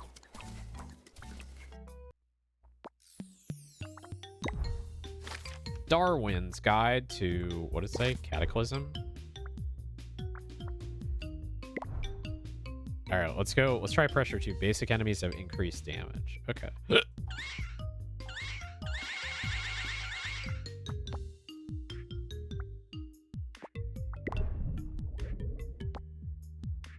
Oh, choose your starting genetic. Okay, standard plus 10 HP. Chosen, your third level up will offer 3 legendary evolution. Oh, I didn't realize it would start. Okay.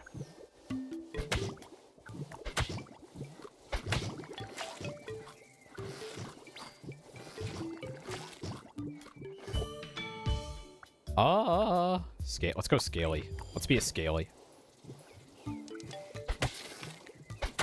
Mechanics, furries or scalies? Furries or scalies? Snack boy. Yeah, we do like snack boys. They're kind of hot. Fungoid. Yeah, let's be a snack boy fungoid. Furries. Valid.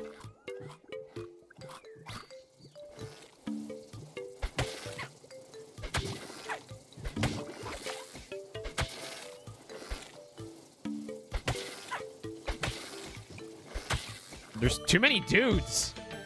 Furry shit on the furniture too much. True. But the power costs associated with the snack boys. You got to constantly be running heat lamps. That electricity bill adds up. Poisonous spores.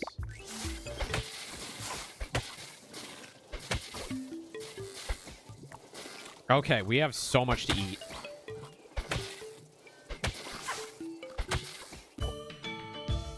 Fungies would be furry shit on the furniture too much. Fungies would be fine. Fungoid sounds derogatory. Scales level 2.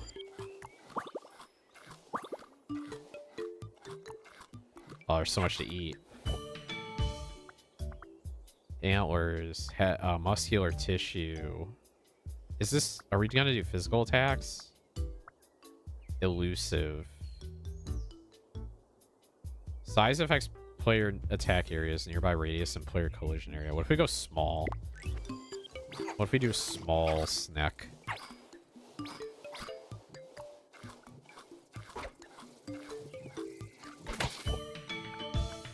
Fungoid level 2. Immune system has poison resistance. Can also get fungoid level 2 with a higher thing. Yeah.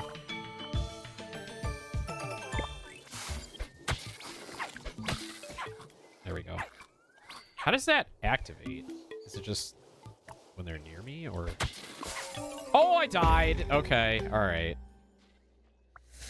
Damn. Try it again. I want to get through at least like a little bit. Oopsie. Maybe I'm not ready for the second pressure yet.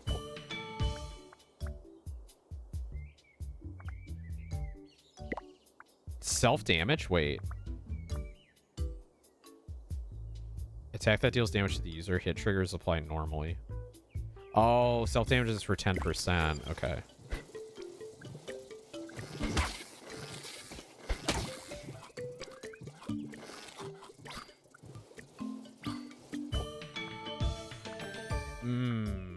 Fungoid.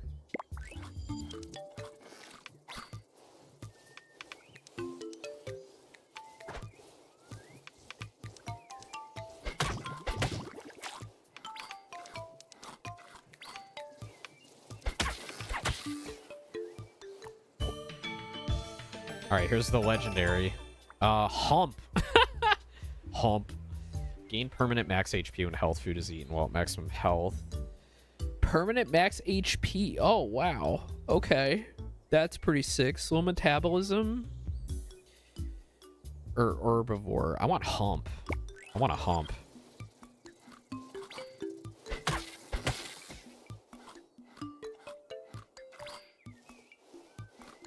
Need like regeneration.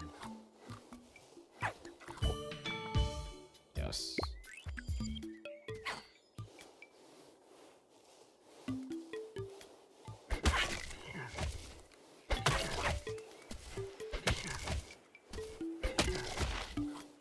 Let's go.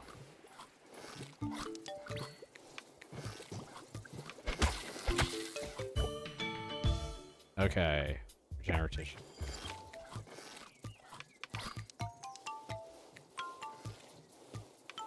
Fucking fox. No, don't eat that. That's mine.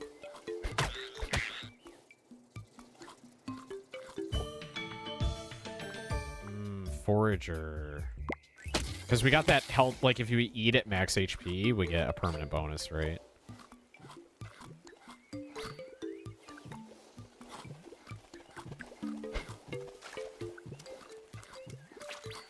Yummy.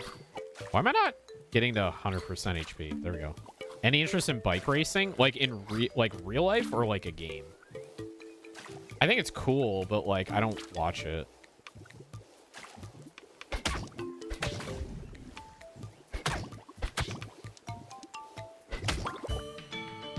Oh, TT's on? That's cool. Yeah, I'm like not that interested. But it's neat. I do think it's neat. Scales. Ooh, big damage. Let's get this motherfucker.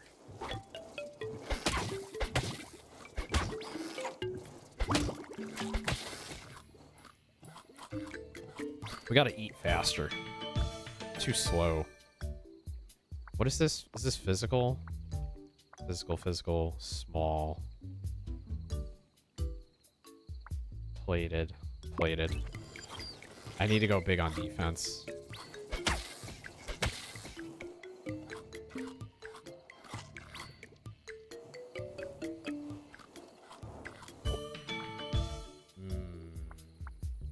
Antlers 2.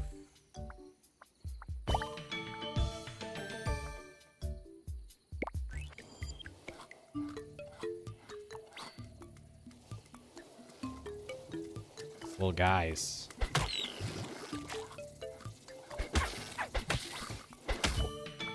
Hell yeah. Oh, Jaws. Yeah, let's go with the Jaws again.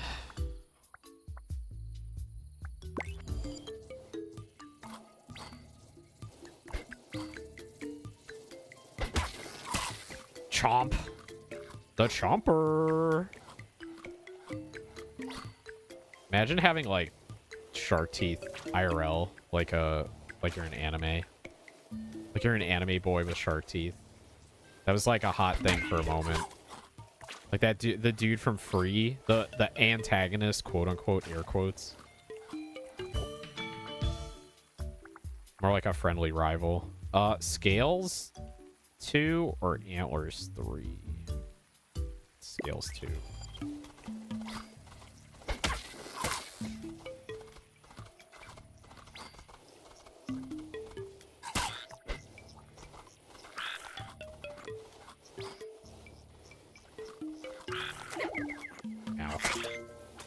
Mycologists consume 5 different mushroom types in the same run. Let's go. Oh, forager.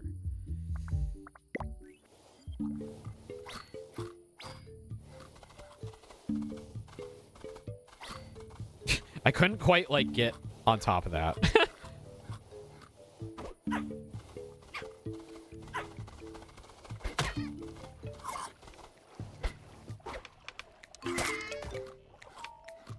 Nice. Shifty. Negative size modifiers increase your dodge chance. Okay, cool. Chomp.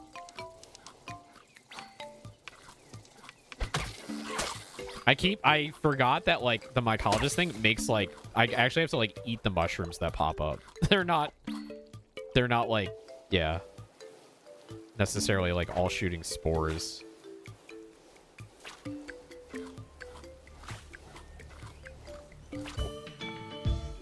Nomadic. Gain evolution progress for finding points of interest. Saliva. I think I want saliva. It's like yummy.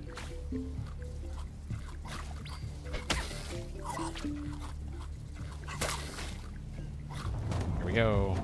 Crabbaroo.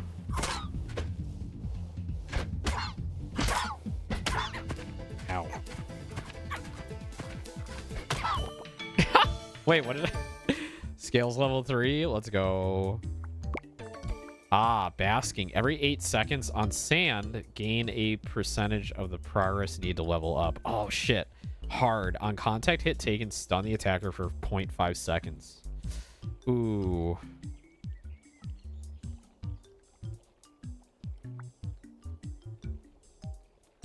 Kind of like the sand one.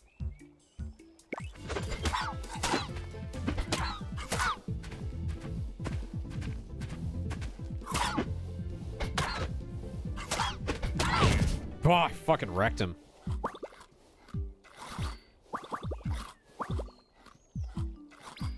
All right. Branching. Alpha legs are slithery. I like slithery. Hard and humpy is evolution intended. I need to go to a sandy area. We need to not go to the ice area.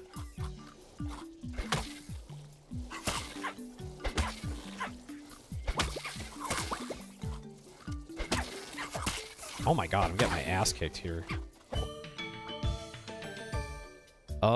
Fungoid.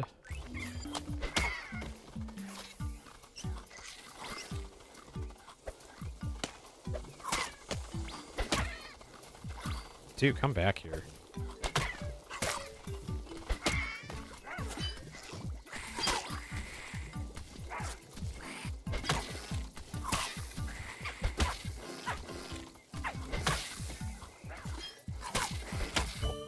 Jesus Christ, get off my ass. Regeneration to 6, yeah.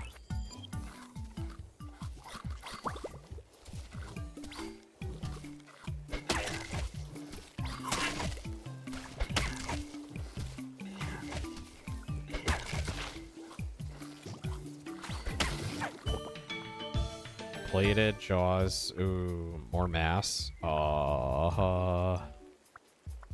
Plating.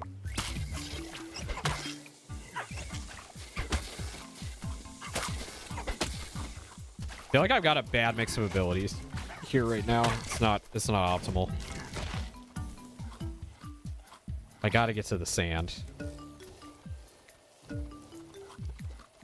It's rough sometimes, yeah. It's all luck, you know. I'm also taking a lot of damage because, like, my antlers do self-damage. Okay. Can we... Yeah. Ah, it's doing less now. It does 8% now. As it scales. I think after this run, I'll call it. My throat's starting to hurt from talking. It's been a minute.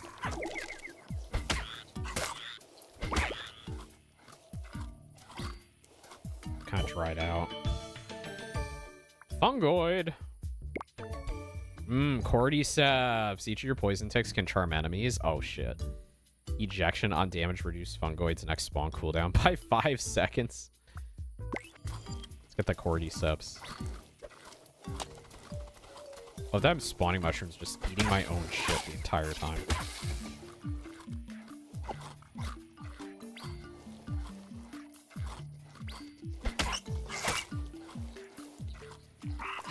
Oh no!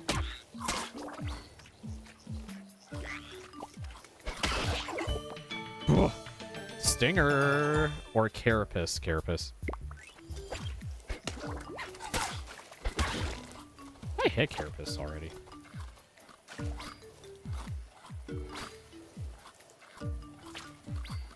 Bro, we gotta find the desert. There we go. Good, it'll be daytime soon. Get XP.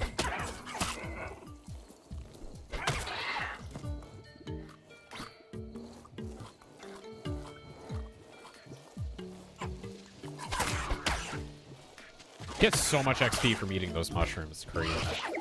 Oh, I'm gonna die.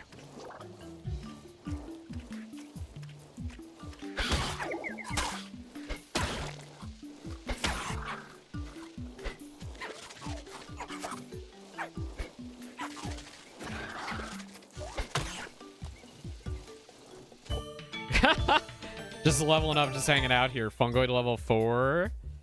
Slithery level 2.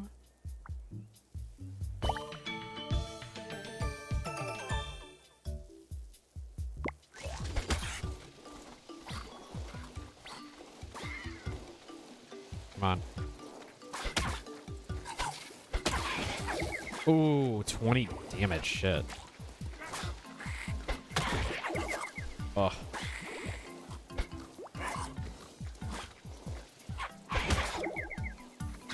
There we go. Woo! Revenge on damage, increase physical and ability for 4 seconds. Can stack. Oh my god. Haven't seen that one yet.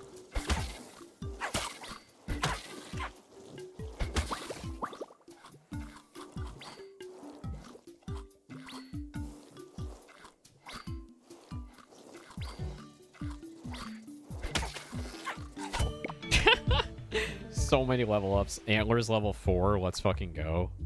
Is that the highest? No, it's not legendary. We can up it to legendary. There we go.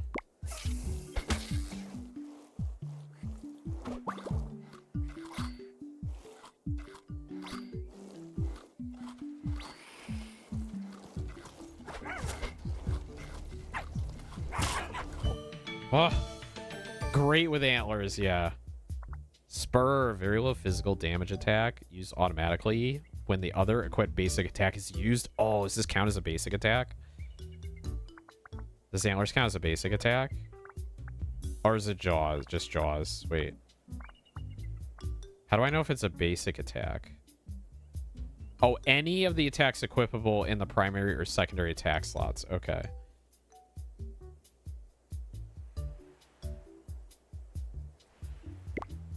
So I put this here, and then the antlers will use it.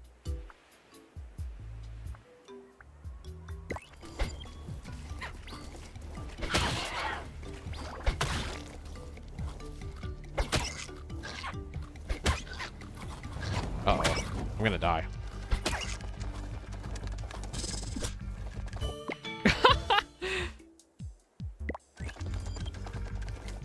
What is this? Web. I don't want to get stuck on that. Ow.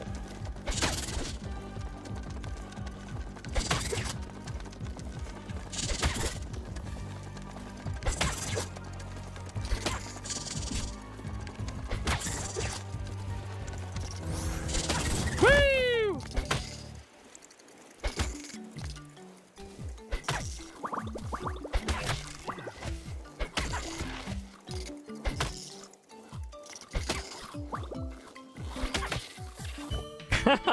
I just wrecked that boss. Oh my god. Plating, yeah, or regeneration to...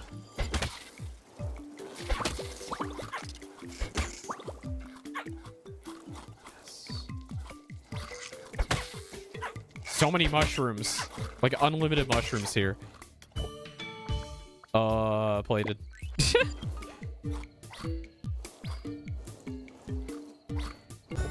All right, branching, tentacles, ruminant.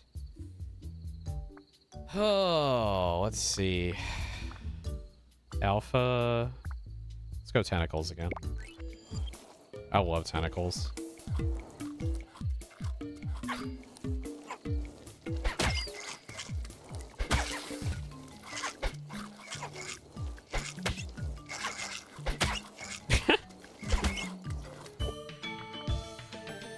Yeah, clearly.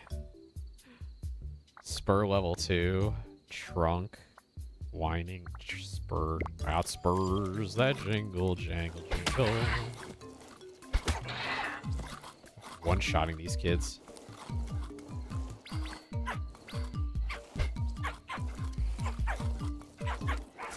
I'm like stacking all these poison effects on me because like all the mushrooms I'm eating.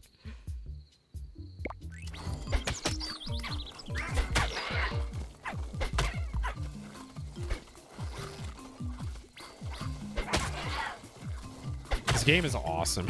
This game is so good.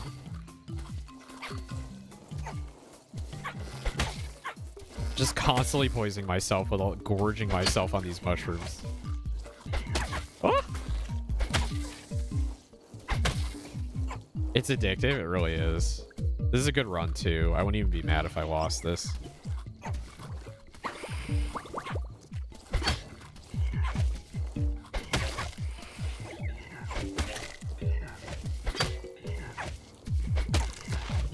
Whew.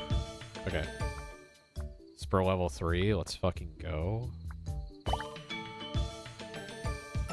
What, making these fucked up little guys kill? I know, right? Oh, do you have to activate it? Do you actually have to activate it, or the spurs, I mean? I thought it was just going, because it says it doesn't even have to be on cooldown. Oh, I see. You can activate it, like, on its own. It can be an attack on its own. Okay. But it auto-activates when you do the normal attack. Cool. Oh, the reach would be good, actually. I do want that.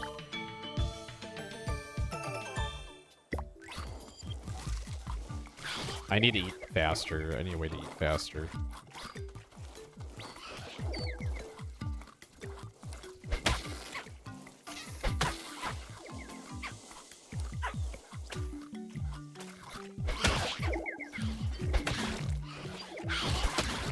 Oh my god.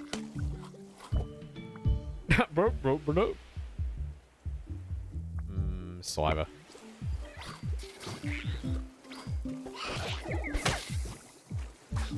Stop eating my shit. Stop eating my food.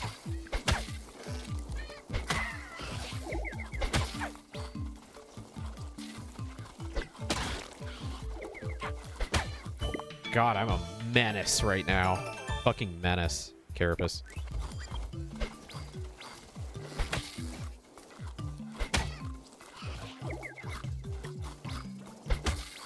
The guys with the evil hearts, like, what's their deal? What's their dealio? Nom nom nom. Slithery.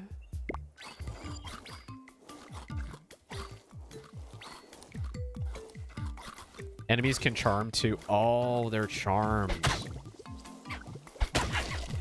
They're enemy charmed.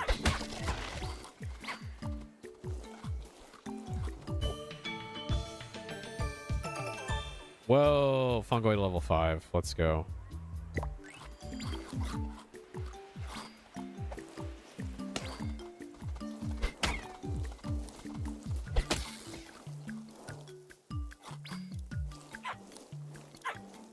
Oh, we're close to the next boss.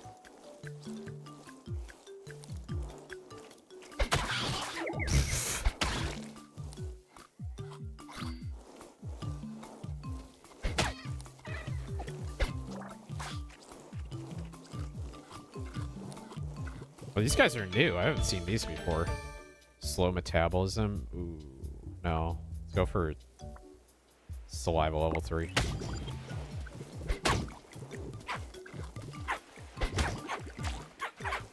What the hell?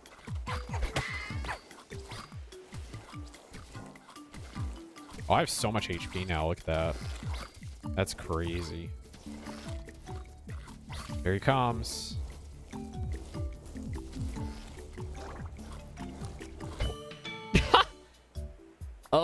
Saliva level 4.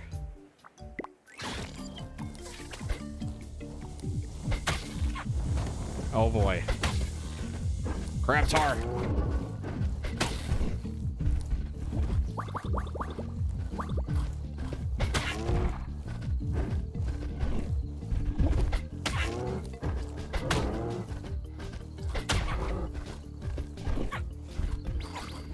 Pew pew pew pew pew.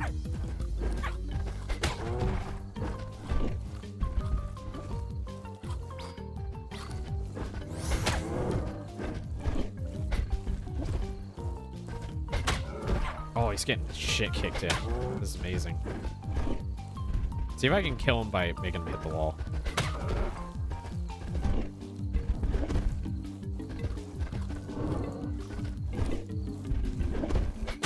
Nope. I don't want to drag that on too long. Oh, saliva 5. Can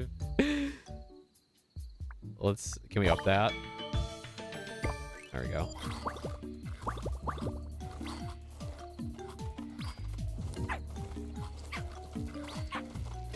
All right, what's our branching? Tentacles! Hello, Nina. Welcome back. Arms, ruminant, or alpha? Arms! Oh, my prey affinity is really high, actually. It's my highest one. That's crazy. Okay. So I would get 5 times 17. Goes on cooldown when hit. Does hitting yourself count as being hit?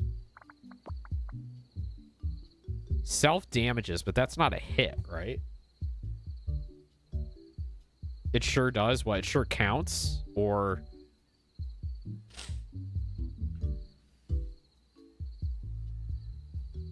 Because, like, to me, getting hit is, like, something else hitting you.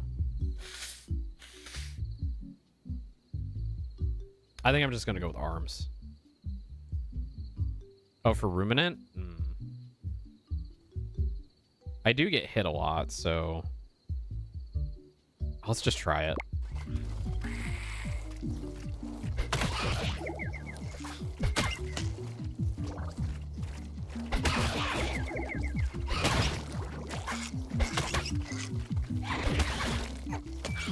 Okay. Yeah, maybe it wasn't a good choice then. Whatever. Oh, no, no, no.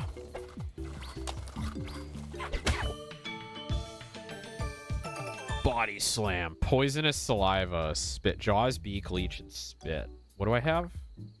I have spur nailers, so that's not good. I don't want any of these. Ruminant level 2. Sure. Like, does poison count as being hit? Like, I don't know. Because it specifies hit, not, like, take damage.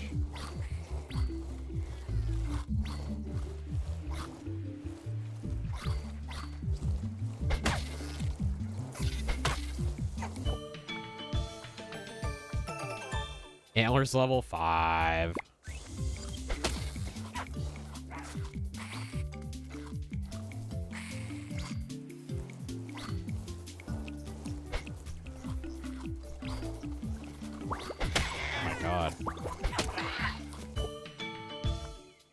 Poisonous spores. Yes. God. Died like a bitch.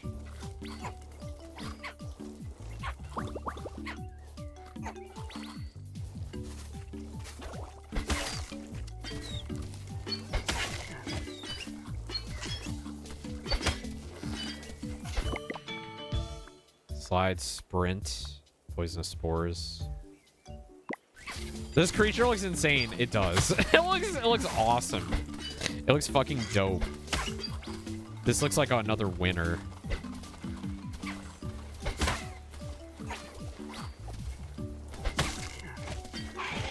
Holy shit. Get out of here. Get the fuck out of here.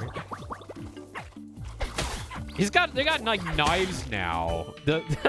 We got like full on what do you call the things in D&D? The lizard people? They're just like full on fucking lizard people now with spears. Carnivore, chonky, muscular tissue. Kobolds? No. No, the fish. Saguahin. Saguahin. Let's reroll. Agile, sprint. New dash unlocked.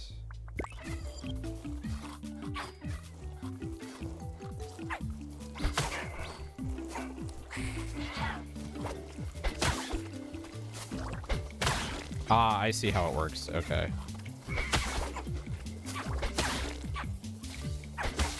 It just makes you run faster. Cool. Whoa. More spores.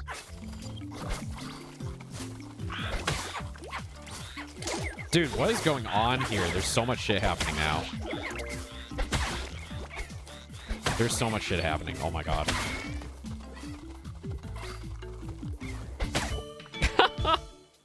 Technically not lizard folk, actually. Okay. Did you know in JP kobolds are more dog? Yeah, I see a lot of... There's different interpretations of kobolds. The dog ones are my favorite because they're basically just furries. They're basically just dog furries.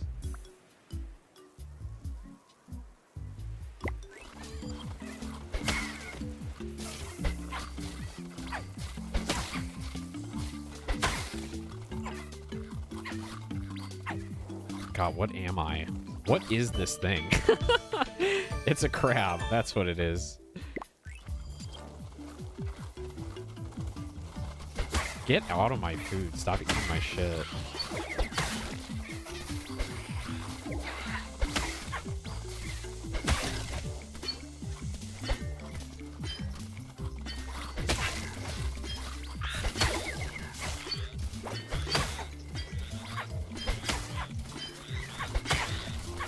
Oh, there's so many of them now.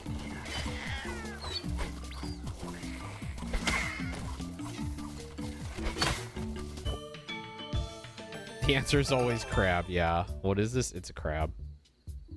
When I run campaigns, I let my players be either Dragon King Kobold or Doggy Kobold. I would absolutely be a Doggy Kobold. So fuzzy and cute. Tentacles.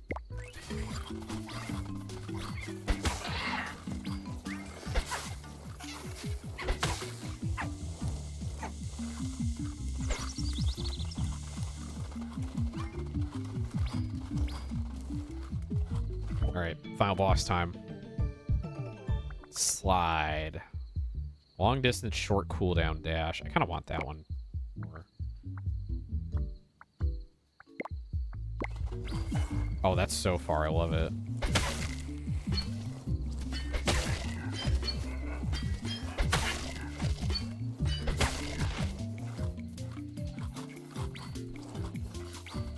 Laborbo is a walking toxic cloud. Yeah, it's so sick. Agile. Turtle down. Become protected for a short time. Stuns the enemy when blocking their contact attack at the right time. Oh, so it's a type of attack?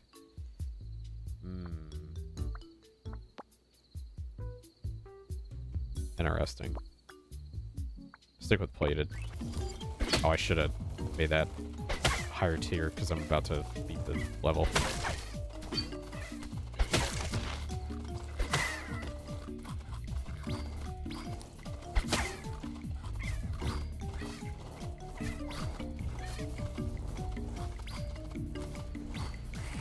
All right, here we go. Crabkin.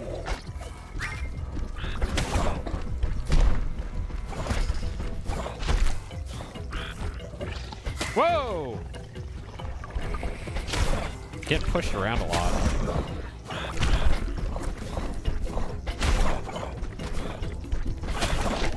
Uh-oh. Got stunned there.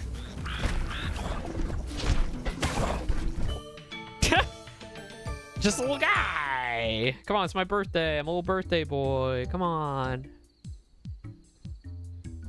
Yeah, let's stack the revenge. Whee!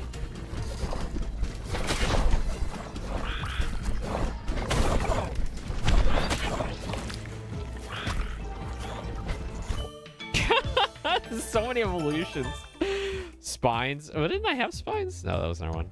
I still don't know what the Cataclysm event is. Sprint 3. Oh, he's like shooting eggs out. He's Empreg. Oh, that's a Cataclysm event. Okay. It's the little meteorites coming out.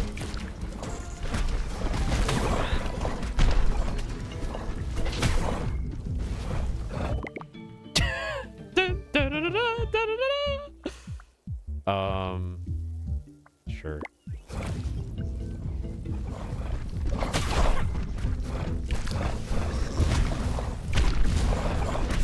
That poor pink shirt got stained by mustard. I used stain remover on it. It's fine. I know how to do laundry.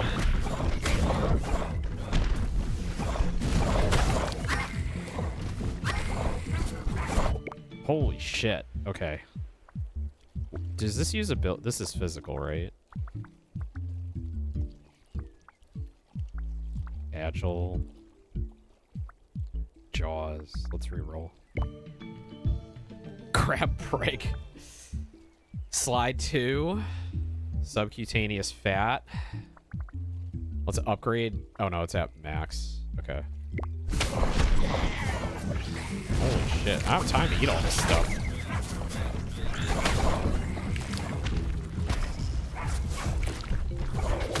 Woo!